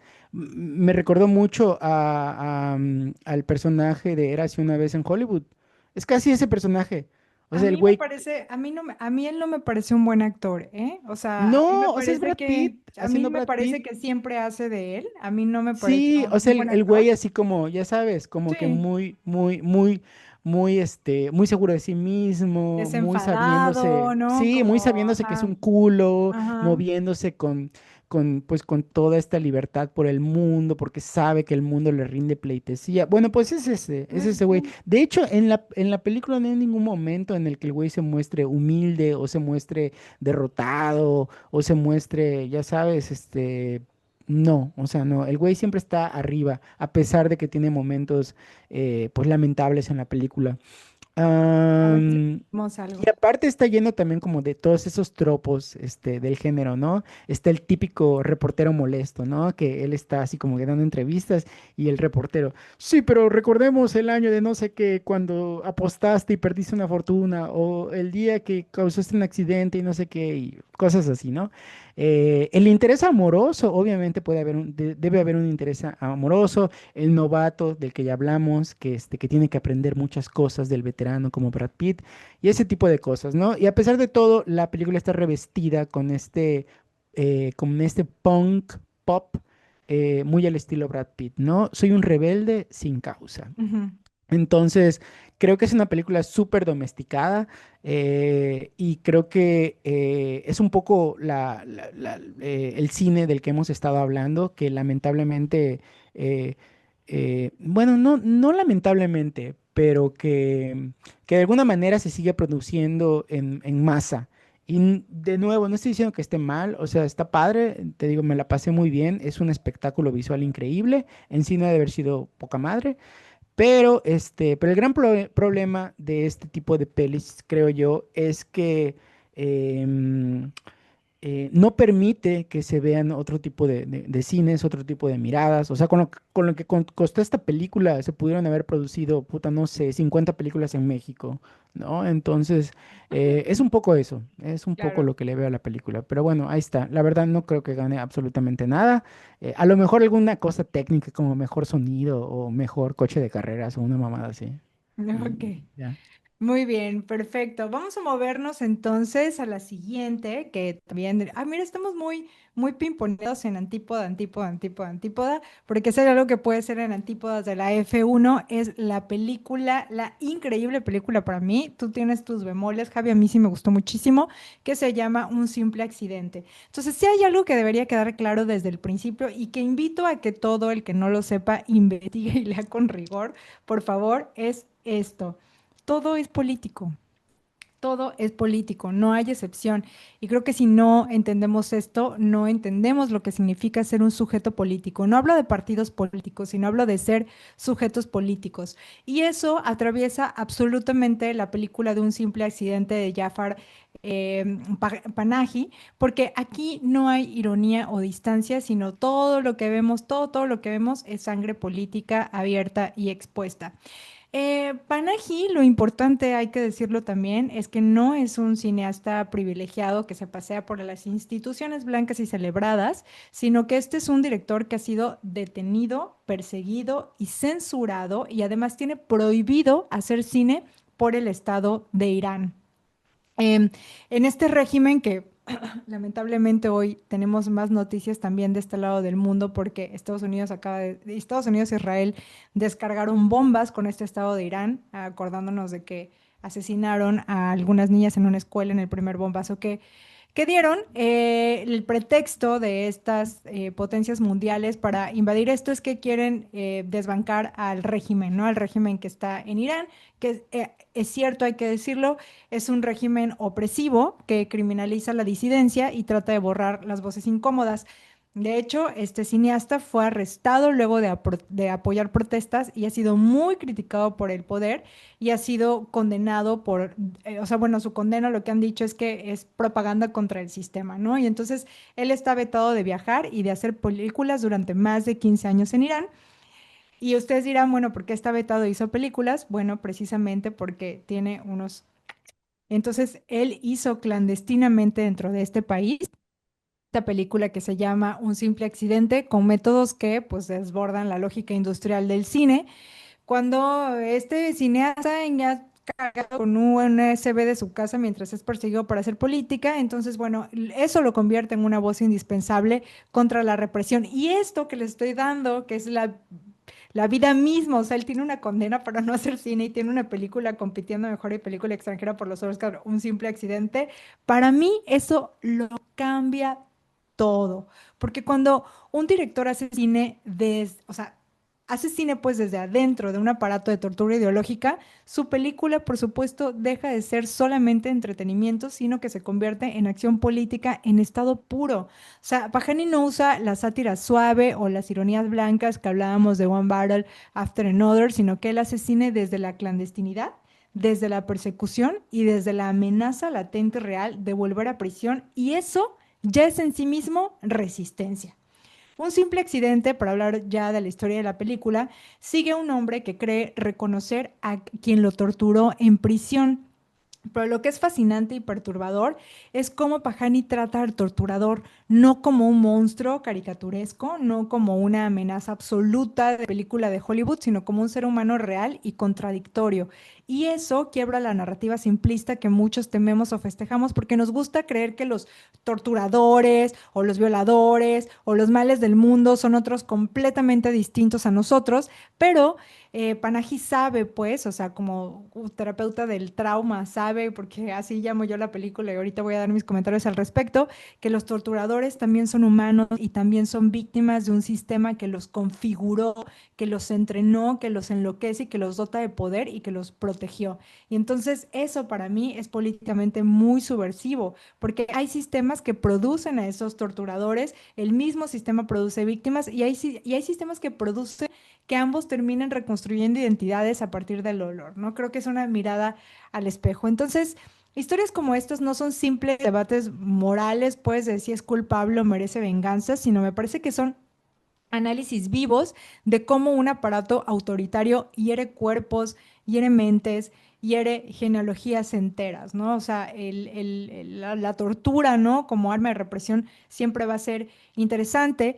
Y la película no se coloca como One Battle After Another, como en este extremo caricaturesco donde los malos son muy malos con B de mayúscula, o sea, como muy obvios, sino que aquí el espectador justamente humaniza al verdugo. Y esa mirada es la que a mí me parece muy interesante. Y sabes, aquí hay algo que te quería contar desde el otro día, Javi, que no te he contado, pero cuando vi la película dije, esto es perfecto para hablar de esto. Bueno, como muchos saben, o bueno, no saben, pero tú sabes, soy psicoterapeuta y tengo una especialidad en tratamiento del trauma. Entonces, hay una cosa en psicoterapia que nosotros le llamamos el triángulo, es un triángulo que se llama los personajes del trama o los personajes del trauma. Entonces, el trauma nos hace entrar a ese triángulo y cómo está compuesto ese triángulo, está compuesto de una víctima, de un victimario y de un rescatador. Víctima, victimario, rescatador. ¿Y quiénes son esas víctimas, victimarios y rescatadores? Somos nosotros mismos. En esta narrativa que tenemos cultural como muy construida de rescatar al rescatador, si nosotros no estamos conscientes de cómo estamos pasando los días, es muy fácil que entremos a esos personajes del drama. Entonces, ¿cómo se ve esto? En la película, por ejemplo, cuando se dan cuenta y captan al torturador, en algún momento uno de los personajes, todos están, o sea, cuando saben que posiblemente tienen al hombre que los torturó, todos actúan de maneras distintas, pero todos pues están muy foctopeados como puede ser ese hecho, ¿no? Entonces, unos quieren venganza, pero no se atreven. Sin embargo, hay uno específicamente, uno de los personajes que sí lo quiere lastimar, que sí quiere ir tras él. Entonces, en este triángulo de lo que te explico, él cae, o sea, de ser victimario, perdón, de ser víctima, de repente él quiere comenzar a ser victimario. Y esa es una respuesta al trauma, porque normalmente cuando alguien nos hace mucho daño, siempre hay un impulso muy humano de querer venganza, ¿no? Y de querer hacerle lo mismo al otro. Pero lo que explicamos también desde el tratamiento del trauma es que aunque ese se pueda sentir como un relief, está comprobado que es un relief momentáneo y retraumatiza porque entonces luego tú te vas a sentir peor por haber hecho lo mismo que cometiste, ¿no? Entonces es como esto. Y luego también tenemos, por ejemplo, objetivamente todas las personas que están ahí fueron víctimas del torturador, pero también vemos que en tanto más se salen de este papel de víctimas y comienzan a tener matices, también los personajes son capaces de imaginarse en otras vidas y en otros momentos que no son como víctimas de tortura también ahí. Y hay algo importante que también ocurre con uno de los protagonistas, que en algún momento en estos personajes del drama quiere convertirse como en el rescatador, como en el que puede reivindicar el dolor que todos ellos sufrieron a causa del torturador, pero que en algún momento también cuando se quita de este papel heroico y comienzan a haber matices, se vuelve mucho más interesante la historia, por supuesto las actuaciones también. Y bueno, pues te confronta esta película pues con el hecho radical de que el trauma político, social y corporal no se resuelve con narrativas simplistas, ¿no? Que si queremos hablar de justicia, de reparación, de ética humana, no podemos seguir pensando en ecosistemas cerrados de buenos y malos, sino necesitamos entender cómo los sistemas producen dolor y cómo el dolor produce sistemas. Entonces ahí Panahi nos lo recuerda con cada plano y con cada tensión no resuelta también en esta película. Y bueno, esa es mi aportación con Un simple accidente. Véanla, a mí me parece una película muy interesante, muy necesaria, pero sobre todo es un acto político contundente de parte del director Irán y liberan a Palestina y también a Irán. Sí, sí, totalmente de acuerdo. Yo creo que a mí también me gustó la película, no tanto como a ti, ahorita voy a decir por qué, pero sí, también se me hizo una película muy necesaria. A mí lo que más me gustó fue justamente ese verismo con el que articula la película y logra como articular todos estos matices. O sea, a diferencia de las estructuras tradicionales hollywoodenses donde existe este maniqueísmo bueno, malo, estos contrarios binarios, ¿no? Ujú. Siempre tan contundentes y absolutos. Aquí hay matices, como dices, en cuanto al trauma encarnado por estos personajes, ¿no? El güey que de repente sí quiere vengarse, el otro que, pues que justamente se debate entre qué hacer cuando encuentra a su victimario. Está muy loca en ese sentido, ¿no? Pero fíjate lo que a mí me pasa. como yo yo soy de repente, a mí me pasa mucho, y lo vamos a ver con algunas de las siguientes películas, por ejemplo, me pasa con Sirat, que inconscientemente yo estoy muy acostumbrado a esas estructuras clásicas, a pesar de que de repente me gustan cosas un tanto fuera de lo común. Cuando me rompen ese molde, como que me saco de onda y como que no me gusta tanto, y me pasó un poco aquí porque de repente ese estira y afloja de los personajes, bueno, vamos a hacer esto, pero me lo pienso, ahora te vamos a llevar allá, pero no hacemos nada. Vamos a como que están haciendo cosas, pero siento yo muy personalmente, que no pasan tantas cosas. Eh, pero por supuesto que pasan, o sea, simplemente es una mirada cotidiana de ese trauma del que hablas y explicaste perfectamente. Eh, es eso lo que decía, es una mirada sumamente realista de lo que podría suceder si uno se encontrara en esa situación, pero que yo quisiera ver, ya sabes, sumamente estetizada y llena como de conflictos grandilocuentes y personajes de Marvel casi casi, o villanos, ¿no? Digo, estoy siendo como muy exagerado como para que el punto quede, que se aclare, pero bueno, ya a partir de lo que hemos estado hablando, he caído en cuenta que justamente me sucedió esto porque mi pensamiento de repente está acostumbrado a estas estructuras clásicas narrativas.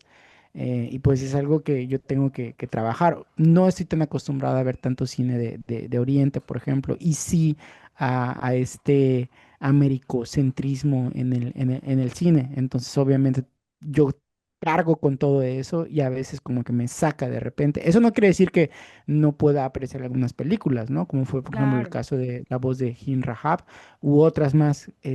Pero bueno, eso fue mi experiencia personal con No fue un solo accidente. Y sin embargo, celebro la existencia de la película y que esté en boca de todos y que exista y que, bueno, y que se siga viendo. Y que la verdad me gustaría volver a ver. Eso también está es padre, volver a ver la película.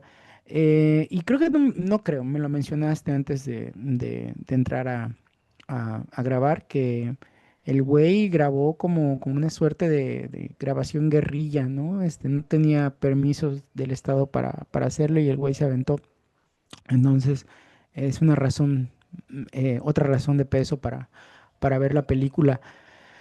La siguiente movie de la que quisiéramos hablar es... deme un momento porque me gustaría que mm, estuviera como que... Puede ser Sirat, Sí, puede creo ser que a Sirat, mí creo que porque... ahorita cae perfecto que seas irado. Ajá, Sí. porque es un poco lo que yo decía, porque ya hicimos un programa de Sirat, fue nuestro programa anterior, Véanlo, quedó entonces muy vayan bonito. a ver Sirat, ahí le entramos muy sabrosamente al tema de Sirat. eh, es todo Sirat, desde la producción hasta el director, hasta la historia, los personajes, todo Sirat. Entonces, los pros, los contras y nuestras lecturas personales. Y hablando de esas lecturas personales, se puso bueno porque Roxana defendió a capa y espada la película y yo pues la defenestré un poco, pero porque precisamente me sucedió lo que me pasó Acabas de con Un explicar. simple accidente. Ajá, o sea, no, la película como que, de alguna forma sigo defendiendo ese punto, pero ya como que esas estructuras ya se están como disolviendo un poco. O sea, ya estoy como que cayendo en cuenta que me sigue pareciendo... justamente, bueno, que no me gustó del todo justamente por esa parte, ¿no? Que yo quería que las escenas, las historias, los personajes fueran consecuentes con sus actos. Y pues a veces la realidad no es así, ¿no? Entonces es lo que pasa en la película, o sea, la realidad cae como un mazazo y cuando menos te esperas, pues estás mordiendo el polvo. Entonces, en ese sentido, la película también, pues es un gancho al hígado, Sí. al menos en la parte emocional. Y de nuevo, o sea, yo me empeciné con esa. con esa lectura, pero definitivamente puedo también revalorizar lo que Rox me ha dicho al respecto. Entonces, bueno, lo que tengo que decir de Sirat, de Oliver Lache. Lache. Sí, que ojalá sea mi próxima ¿Ganará película. algo Lache?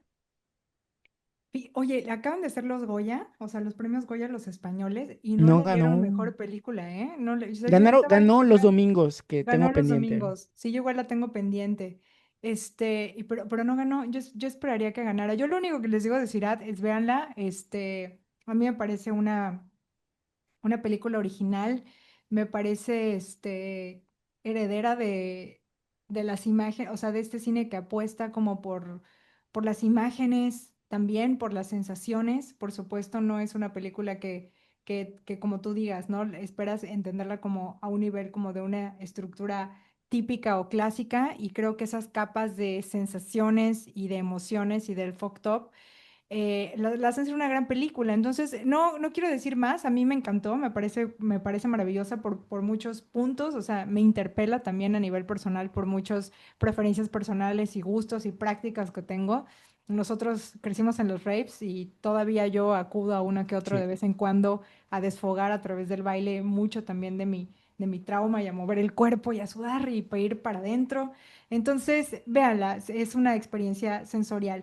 Y avanzo a dos películas, Javi. Voy a hacer dos tiros en uno, que tiene que ver con Sentimental Value de Joaquín Trier, creo que se pronuncia, Sí. y Hamnet, de Chloe Zhao.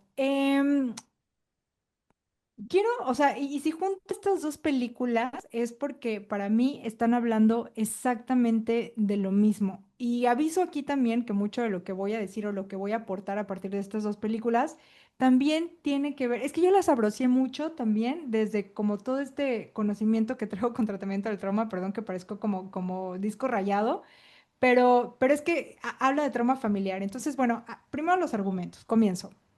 En Hamnet seguimos a Agnes y a William Shakespeare, que para quien haya vivido debajo de una piedra y no lo sepa, pues William Shakespeare es una de las letras de oro de la literatura universal. Escribió grandes clásicos y bueno, ellos dos están en la Inglaterra isabelina, y la historia va de la devastación que provoca la muerte de un hijo de ellos. La película no es exactamente una biografía histórica fría, sino es una inmersión íntima en cómo una familia se desregula cuando un hijo muere. Agnes es una mujer que está profundamente conectada con la naturaleza. Ellos viven de hecho en un pueblito, luego es William Shakespeare quien se va a Londres, y entonces esta mujer se convierte en el dolor mismo ante la pérdida. Mientras que Shakespeare huye hacia el trabajo y canaliza como todo lo que ocurrió también pues en esta obra también de la literatura universal que se llama Hamlet. En la otra historia, en Sentimental Value, la familia Borg carga con otro tipo de fractura, el suicidio de una madre y el abandono emocional por parte de un padre. De este padre es un artista, el personaje de Gustav Borg, que deja a sus hijas cuando son niñas con una madre depresiva. Años después, él intenta redimirse ofreciéndole a una de sus hijas, que es actriz, a Nora, el papel protagónico de su nueva película. Como un acto de disculpa, intenta pues reparar ahí esta relación rotísima. Es decir, que en ambas historias alguien se fue de forma traumática, y cuando alguien se va así, pues el sistema familiar entero es trastocado y se cambia. Y desde la mirada del trauma diríamos que pues que es como una experiencia intensa que no logra completarse y que queda alojada en el cuerpo.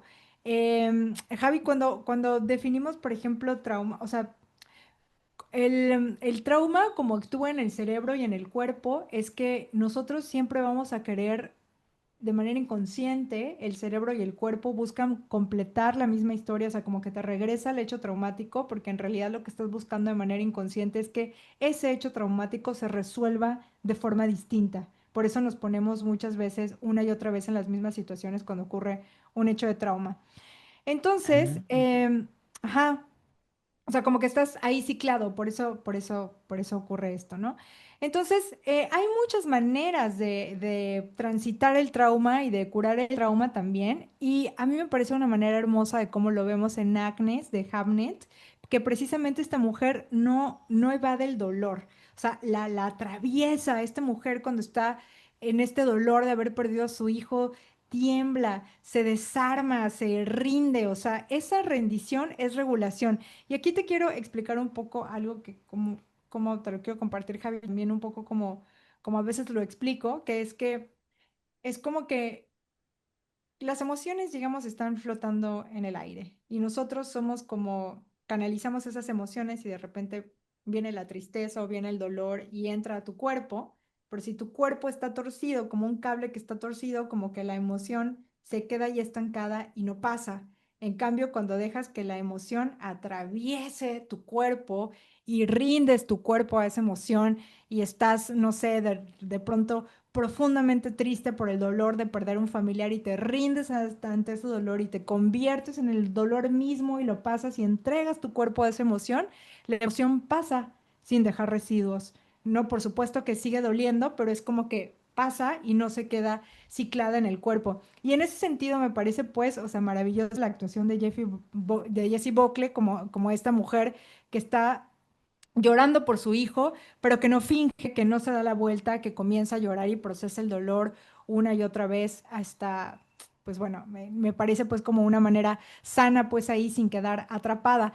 Nora en Sentimental Value, que es esta actriz, esta hija abandonada que ahora es una mujer adulta y que es actriz y que su vida emocional interna está completamente descompuesta y está cerrada, utiliza a lo que se dedica pues la actuación para poder sacar todas esas emociones que tiene reprimidas, es errática, es depresiva, tiene ideas suicidas y entonces pues sirve pues el escenario como un laboratorio emocional. Y aquí lo interesante que también creo, Javi, que conviven en Hamnet y en Sentimental Value, es cómo los hombres deciden atravesar ese dolor. Shakespeare lo convierte la pérdida pues en esta obra de Hamlet y Gustav intenta convertir esa culpa pues en cine, en la película que le propone a Nora. ¿Quién lo hace mejor? Pues depende, pues. O sea, sublimar no creo que sea negativo, es una forma mucho más sofisticada que lo que utilizan las mujeres en estas películas como forma de regulación. El problema también es cuando la sublimación evita el contacto con el vínculo roto, ¿no? O sea, cuando el arte reemplaza esa conversación que nunca ocurrió o que nunca ocurrirá. Y para mí aquí está lo bonito, o sea, lo hermoso de ambas películas. Las mujeres logran conectar con los hombres a través del arte. Agnes reconoce la verdad emocional de Shakespeare en su obra y Nora encuentra una puerta hacia su padre y por supuesto su padre también hacia Nora a través del cine, pero hay unas diferencias de tono enormes. O sea, Sentimental Value en ese sentido para mí es profundamente nórdica, o sea, me parece heredera directa de la mirada emocional de Ingmar Bergman, por ejemplo, silencios incómodos, escenas familiares donde el amor y el resentimiento conviven en la misma mesa, planos largos donde la tensión no estalla, pero se siente, ¿no? Que duele más porque es frágil. Sabemos, por ejemplo, en la familia Borg que, o sea, lo que duele pues es que los ves de repente siendo capaces de ternura y de momentos muy hermosos familiares que se rompen al segundo siguiente precisamente por este trauma. Mucho se ha hablado también del papel de Elle Fanning en Sentimental Value como actriz de reparto y que probablemente se lleve el Oscar. Yo se lo daría, la verdad, yo le daría el Oscar a Elle Fanning como mejor actriz secundaria porque hay esa actuación en ella contenida, delicada, me parece maravillosa. Y ahora quiero hacer una reflexión final acerca del arte que tiene que ver con Sentimental Value, Javi. Hay el arte, para mí no es solamente la pieza final que ves en el cine, por ejemplo, o en la obra que está colgada en un museo, sino a mí me parece que el arte es la práctica misma del arte, o sea, es todo lo que ocurre antes, durante y después de la creación artística, las conversaciones, las visiones compartidas, la sensibilidad de un proyecto. Y hay un video que está circulando en redes sociales, que no sé si lo has visto, Javi, que es como cuando ellos terminan de rodar Hamnet, la escena final están todos bailando los actores, o sea, está Jessie Buckley, está Paul Mescal, que está maravilloso, la directora, todos están, ya ves que en la escena final de Hamlet está como en este Ujú. teatro, ¿no? Entonces cortan y están todos ellos bailando y hay muchísimos reels también circulando en redes sociales en donde se ve que el equipo se quiere, güey, ¿no? Ves a los güeyes abrazándose y besándose cuando ganan sus premios, se ve que están bromeando, que están bailando. El niño, me encanta cómo lo integran a este actor que hace del hijo muerto. Ves a los actores adultos conviviendo con el niño, ¿no? O sea, como respetándolo un montón.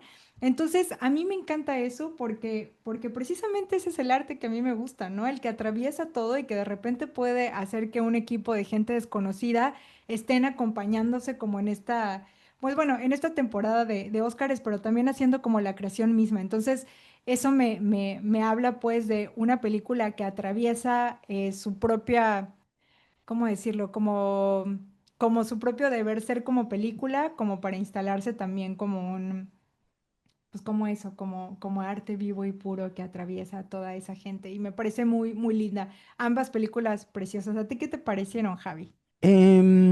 Para mí no funcionó tanto. Eh, me, Pero ¿cuál de las dos? Porque hablé no de me dos. gustó Hamnet. Se me hizo Ok. súper soporífera, así de... me estaba gustando mucho. Me encantó el personaje de Jessie Buckley. Ahorita que mencionaste esta parte de cómo ella cómo digiere y experimenta pues las emociones, se me hace muy chido. O sea, esta parte en la que ella deja que pues la atraviesen por completo y bueno, es su manera como de tratarlo, de gestionarlo. Se me hace muy padre, a diferencia de William Shakespeare, que al final de eso va un poco la película. O sea, cómo ambos personajes lidian con la muerte de su hijo, de Hamnet. Em, Sin embargo, a nivel formal, la película, a pesar de que tiene tomas muy, muy bonitas, me dio mucha flojera. O sea, de hecho, la vi en dos partes y la última parte, pues, es justamente como esta catarsis en la que ella ve a William poniendo en escena la obra. eh, Estuvo bien, o sea, pero la verdad es que no me gustó mucho la película. Y por ahí estuve leyendo algunas cosas. eh, que no está de más comentar, o sea, igual la película ha dividido mucho la crítica, un poco lo que pasó con Sirat, ya sabes, así de que puta, hay gente que adora la película y hay gente que pues que simplemente no funcionó, no les gustó tanto. Yo fui de estos últimos. Te digo, no estoy diciendo que la película sea un desastre, o sea, puedo entender que tenga Pero un estos... desastre claramente no es. ¿Te puede gustar o no? No, exactamente, sí, o sea, me queda claro que la onda es mía, yo creo, más que nada. Eh, a lo mejor tiene que ver con todo lo que he estado compartiendo, que te he estado diciendo acerca de la manera en que yo digiero ciertas historias. Puede ser un Tienes poco por razón, allá. ¿eh? Porque a mí, o sea, como igual yo soy súper dramática y contemplativa y melancólica, por ejemplo, las cosas que a ti no, o sea, las razones por las que a ti no te gusta una película son las razones por las que a mí me gustan. No sabes Pero así. es raro porque no con todas las películas, o sea, porque sí No, ya puedo ver, sé, por sí, sí, ejemplo, sí. una película de Gus Van Sant, haz de cuenta, que es así como que Ándale. súper contemplativo y súper Y lento y todo, contenida, ¿no? pero Y no ahí pasa estoy, ya nada, sabes. pero sí, sí, sin duda. Ajá, aquí, por ejemplo, me chocó que, por ejemplo, no dijeran abiertamente que es William Shakespeare, o sea, como por qué. O sea, yo así como que, hasta por un momento dije, sí Porque es, es obvio, y ¿no? puede, ajá, sí, es lo que te iba a decir, y puede ser como que, ok, o sea, a lo mejor no hace falta, pero creo que si hubieran como... em, mm, pon tú que no mención de ello, pero que hubiéramos podido como que ver un poco más acerca no sé, un poco más del personaje, pero siento que, o sea, no es, no No sé, moló, no moló. o sea, como que no moló y pues como que esa construcción de personaje realmente, pues para mí no es William Shakespeare, nada más porque al final, porque al principio pues hay como que el güey se dedicaba a dar tutorías y al final porque no entendemos, porque al final se escribe esta gran obra y ya, y bueno, sí es Shakespeare. Porque incluso a la mitad de la película te dicen que el güey pues se dedica a hacer, trabajar con cuero y todo, y no sé. Te digo, para mí no funcionó, pero es una cosa más mía. En cuanto a valor sentimental, o sea, la amé con locura, o sea, me encantó la película, es una pasada. A mí me Eh, hizo llorar, Chillé al güey. O sea, final, yo sí, igual, yo totalmente, o sea, ese estaba. final es de antología, los Sí. O sea, personajes, pero y sí, varios Kleenex, o sea, me hizo llorar heavy, sentimental. O sea, no derramé una lágrima, o sea, sí estaba con. Me tocó. sí, sí, fíjate que hay algo muy latinoamericano en la manera en que, sobre todo, Suecia trata sus dramas. O sea, como que nos resuena mucho Claro. esa manera de abordar ciertos temas universales, sobre todo los familiares, como mencionabas, como bien mencionabas a Ingmar Bergman, y estos dramones que son el día a día en nuestras breves vidas. Sí, o sea, y luego este trip, ¿no? De que, fíjate que a diferencia de Hamnet en valor sentimental, ahí la creación artística no es tanto como una redención o una No, de manera de... hecho, si me permites, o sea, Sí, adelante. creo que las dos películas comparten la misma pregunta, que es como si el trauma familiar puede ser superado, ¿no? Si ese dolor puede ser superado. Y creo que las dos responden de formas muy distintas, ¿no? Y creo que ninguna tampoco es como contundente, precisamente porque es profundamente humano y como tú dices, ¿no? Entrega a este director a su hija esta película y quién sabe si esa relación se va a componer o no, pero creo que lo que conmueve es el intento humano de querer corregir el daño. Eso a mí me parece profundamente conmovedor. Sí, no, y aparte es una película súper inteligente, o sea, todos los guiños y esas analogías de la casa, la hermana, que es como ese colchón emocional, Las también la pareja actuaciones, que... hermano. Sí, sí, o sea, me encantó de principio a fin, sí, chillé. Y nada, o sea, a mí se me Véanla. hizo una pasada. Sí, Para véanla, terminar, véanla. véanla. Yo creo que probablemente esta gane mejor película extranjera. Yo muy contenta, ¿eh? O sea, si la Sí. gana Uy, Sentimental la gente Value. Yushi, ¿cómo es? La gente Yo, Yushi Krito. Bueno, yo la quiero, otra yo, podría ser. yo quiero que Ujú. gane Sirat, pero si gana Sentimental Value también voy a estar Ya, contenta. Y si gana ok. Oyentes y Credo también. Sí, que nos pongan en sus comentarios aquí, cuáles son sus favoritos. Team Rox, Team Javier. Ajá, sí, exacto. Bueno, vamos a hablar de otra película que también ya comentamos en algún capítulo creo que segundo capítulo de Quemando Cromo, que es nuestra Ujú. playlist sobre Cyberpunk 2077, la serie de Netflix. Véanla, vayan a checar esa playlist porque la verdad está muy chula. Y ahí hablábamos acerca de la película de Frankenstein que nos pareció regular a los dos, Ujú. que habíamos esperado con mucha paciencia y mucho amor, pero que al final Guillermo del Toro pues entregó un poco lo mismo, el típico, ya se dieron cuenta que los monstruos también tienen sentimientos y Sentimientos, emociones ajá, y sí. los verdaderos monstruos son ustedes, maldita sociedad. Ok, Ujú. ya entendimos, Guillermo. Entonces, básicamente es un poco lo mismo. eh, Tuvo esta gran oportunidad de recrear por enésima vez pues su novela amada Frankenstein y creo que, no sé si que haya sido una oportunidad desperdiciada, pero creo que lo pudo haber hecho mejor.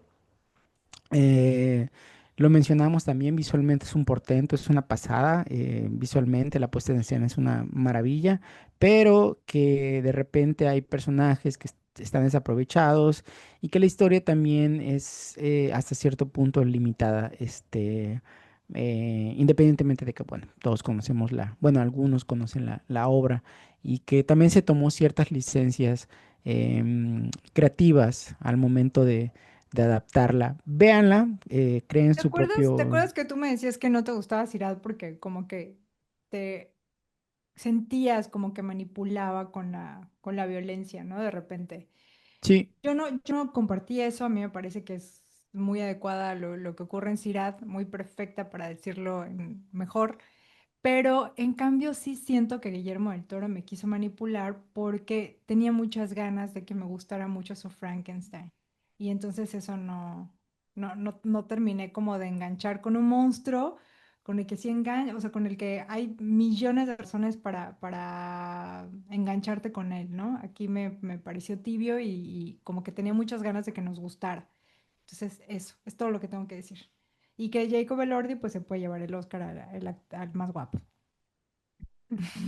Bueno, quedan tres películas para dar por terminada nuestro repaso del Oscar. No voy a ir tan rápido porque creo que cada una merece su tiempo, pero pues ya nos estamos acercando al final y pues también queremos un poco hacer un balance de todo lo que ha sido este repaso. Marty Supreme, ya que estábamos hablando de Chalamet, esta película es del director Geoff Safdie, que ustedes recordarán el escandalazo que bueno, lo que pasó fue que se peleó con su hermano Benny, entonces hubo allá una disputa porque en el rodaje de Good Times se Buenísima les película ocurrió, Good Times. se les ocurrió la maravillosa idea de contratar actores no profesionales, lo cual está cool, mucha gente lo ha hecho. Sin embargo, se les ocurrió contratar a un güey que acaba de salir de prisión y a una chica que tenía 17 años. Entonces los juntaron y el güey que acaba de salir de prisión, no lo estoy condenando, simplemente el güey se comportó de una manera inapropiada. Y bueno, en ese momento Benny no dijo nada, pero años después se lo dijo a Josh y por alguna razón esto los distanció. Entonces, en algún punto, pues simplemente la reconciliación pues no era posible y Geoff Safdie se decantó por hacer Marty Supreme y su hermano Benny por hacer The Machine, ¿qué? La película de La Roca. Bueno, olvidé su nombre. El caso es que esa película también salió en el 2025 y todo el mundo dijo, bueno, ya sabemos quién era de los Safdie, el talentoso, porque Marty Supreme pues se ha llevado las palmas. Pero fíjate que después de todo este recorrido que hemos hecho, Marty Supreme también se inscribe en esta super película gringa. O sea, es como esta película que persigue el sueño americano y el tú te haces por ti mismo, desde abajo, con tus propios recursos, lo cual es una falacia por completa. Ya sabemos que eso no existe.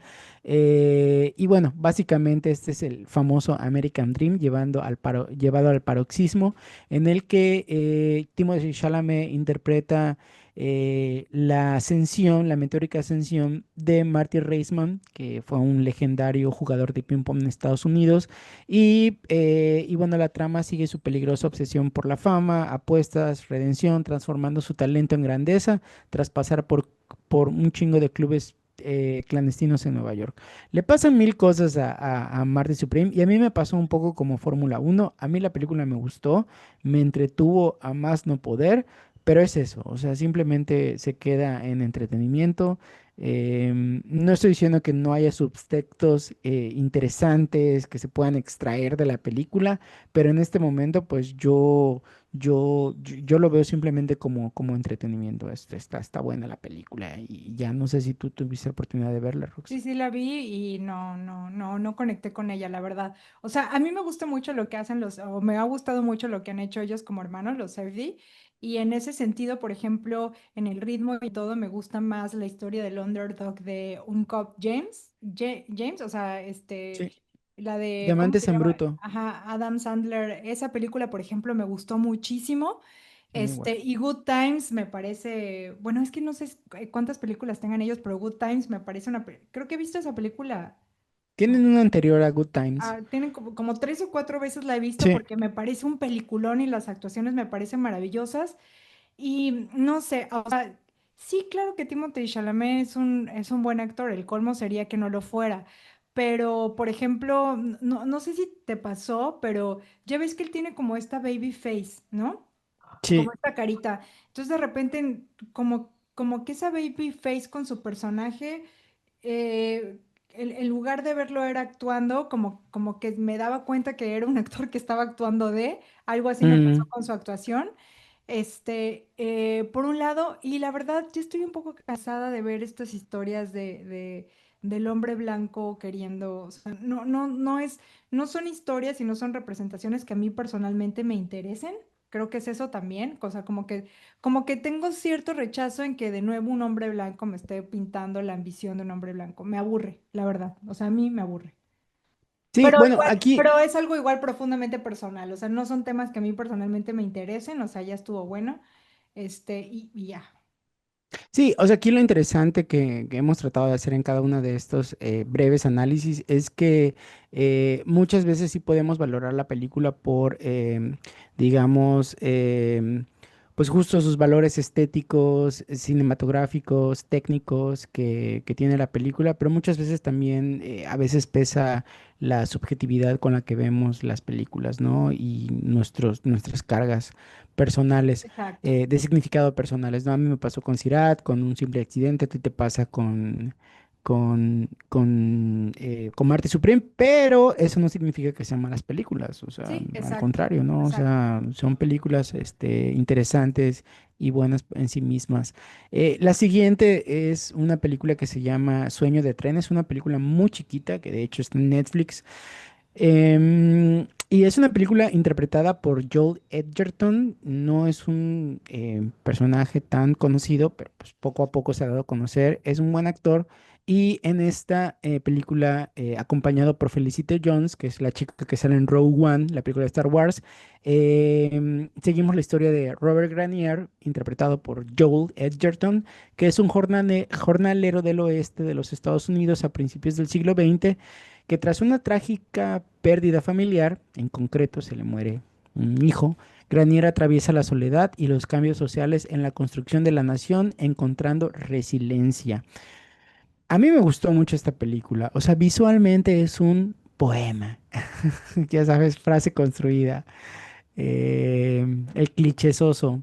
Pero es así, o sea, la película muestra estos escenarios naturales estadounidenses, el bosque, los lagos, las llanuras, o sea, es un mundo que a mí me encantaría habitar. O sea, de plano, la casita al lado del lago, donde fluye el río. Una preciosura. La verdad está bien, bien pinche linda la película. Y bueno, es como esta elegía, ¿no? Este canto triste en el cual la persona, bueno, interpretada por Joel, eh, pues asistimos como a sus vivencias y desvivencias, vicisitudes, problemas, pero todo desde la cotidianidad y eso es lo interesante en la película. Lo que algunos, mira, hablando como de estas películas contemplativas, lo que para algunos podría ser como que qué hueva, a mí me resultó súper, súper enriquecedor, como que ver estas Es que, ¿sabes minucias, qué? estas cositas que Yo hace. coincido. A mí me gusta mucho el costumbrismo, me gusta mucho, ¿no? O sea, me gusta mucho ver cómo retratan justamente esa cotidianidad en los detalles. O sea, me gusta mucho. Sí, sí, sí, sí. Y bueno, al final pareciera que nuestro joven héroe, Joel, no vivió.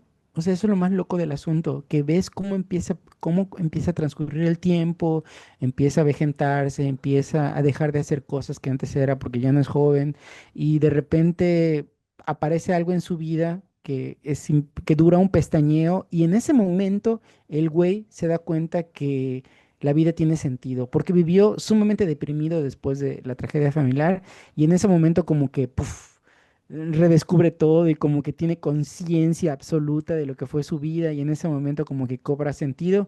eh, y está padre porque al final pasa lo inevitable y el güey se va, eh, pero con esa conciencia. Entonces está bonito, está muy linda la película. Entonces, si tienen oportunidad que la vean.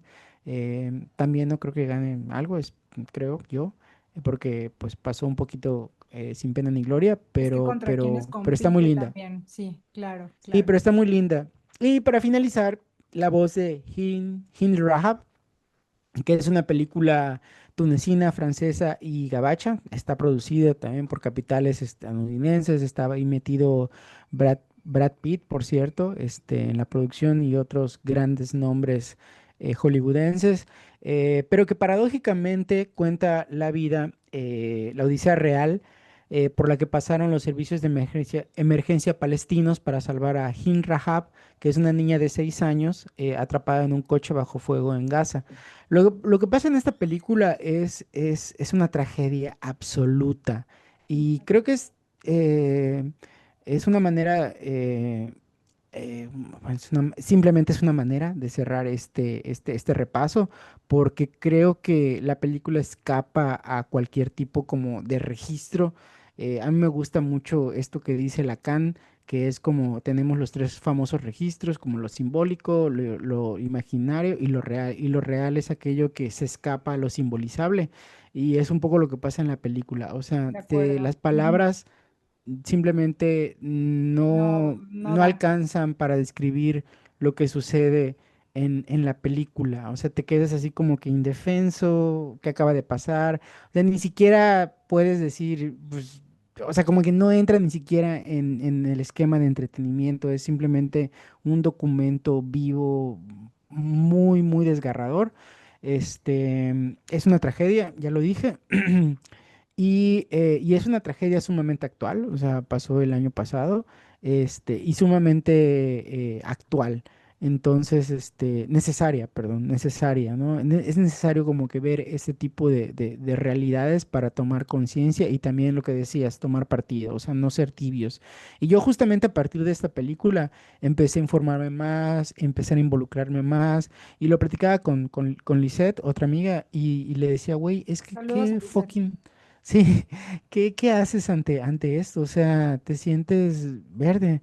Entonces yo le decía que pues desde nuestras muy particulares trincheras lo único que podemos hacer es pues ser bueno, generoso con el otro y en la medida de lo posible alzar la voz ante cualquier tipo de injusticia por menor que sea. Eso O es lo sea, más importante y creo que sí, también la organización colectiva es importante. Eh, Mañana es el 8M, entonces creo que cierto.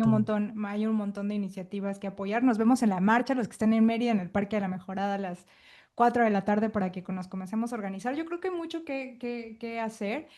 Javi, si no mal recuerdo, la directora rechaza el premio que le dan en la Berlinale Ujú. diciendo que pues no puede aceptar el premio, todo lo que acabas de decir lo dijo ella, ¿no? Que era un posicionamiento político ante lo que está pasando y bueno, eso es de aplaudirse a muchísimos niveles. Sí, no, y va a ser interesante en esta entrega a ver qué va a pasar en ese sentido. Que aquí, ya para ir finalizando y cerrando los temas que hemos abordado, aquí se vienen cosas pues propias de los tiempos que vivimos, ¿no? Vivimos en un tiempo de contradicciones, paradojas, cosas extrañísimas, porque por un lado hay Injusticia. gente, ajá, hay gente que se quiere subir a ese carro de denunciar las injusticias, pero sabemos perfectamente que es simplemente para generar ese famoso capital simbólico del que hablamos. Y sin embargo, hay gente, como el caso de la directora de un simple, perdón, de la voz de Hin Rahab, que está en su pleno derecho de ejercer esa toma de, de, bueno, de pronunciarse. Entonces, Y pues del, nada, o rie- sea, y del riesgo y de la denuncia, ¿no? O sea, precisamente creo que es lo contrario a la tibieza, aún sabiendo que podría, o sea, porque la Berlinale, o sea, pues no son los Óscares, pero también o sea, es como muy conocido en Europa también esto, ¿no? A riesgo de que le expulsen o un montón de cosas, ¿no? Que puedan ocurrir, ella sigue adelante siendo coherente con lo que cuenta en su película. sí, y bueno, pese a todo, la verdad es que sí hemos avanzado. O sea, sí es cierto que el Oscar puede ser como em, esta industria cultural, esta industria que legitima, moldea, produce afectos, deseos, control, etcétera, etcétera. Pero también hay cosas positivas, o sea, hay películas que tienen o propugnan nuevas narrativas, como Sirat, como Un simple accidente, como la sumamente política La voz de Gijin Rahab, em, movimientos como el Me Too, como Oscar So White, que han dado voz a las minorías y también que se han permitido tocar temas que antes eran censurables, ¿no? Y también visibilizar, pues obviamente nuevas narrativas, países que están haciendo cine muy interesante. Entonces, eso también, pues son cosas favorables que se han que se han dado a partir de la entrega de los premios y obviamente de otras cosas, ¿no? Pero que sin duda el Oscar ha sido clave. ¿Vamos a ver el Oscar? Sí lo vamos a ver porque Sí pues lo pese a vamos a ver. todo pues nos gusta Nos la gusta gala, el rito. pero más que nada nos gustan las películas. Exacto, Entonces, exacto. pues ahí está la invitación. Vean el Oscar con nosotros, coméntenlo. Y después, justamente después de verlo, pues estaría padre que nos escriban sus comentarios, que nos digan qué les pareció este programa, si quieren que sigamos como explorando esta beta o hablar de otra cosa, pues nosotros encantados. Muy bien, pues sin más, entonces nos despedimos. Los esperamos en el próximo episodio. Por favor, suscríbanse. Muchas gracias por escucharnos. Muchas gracias, Javi. Gracias, Rock. Chao. Adiós.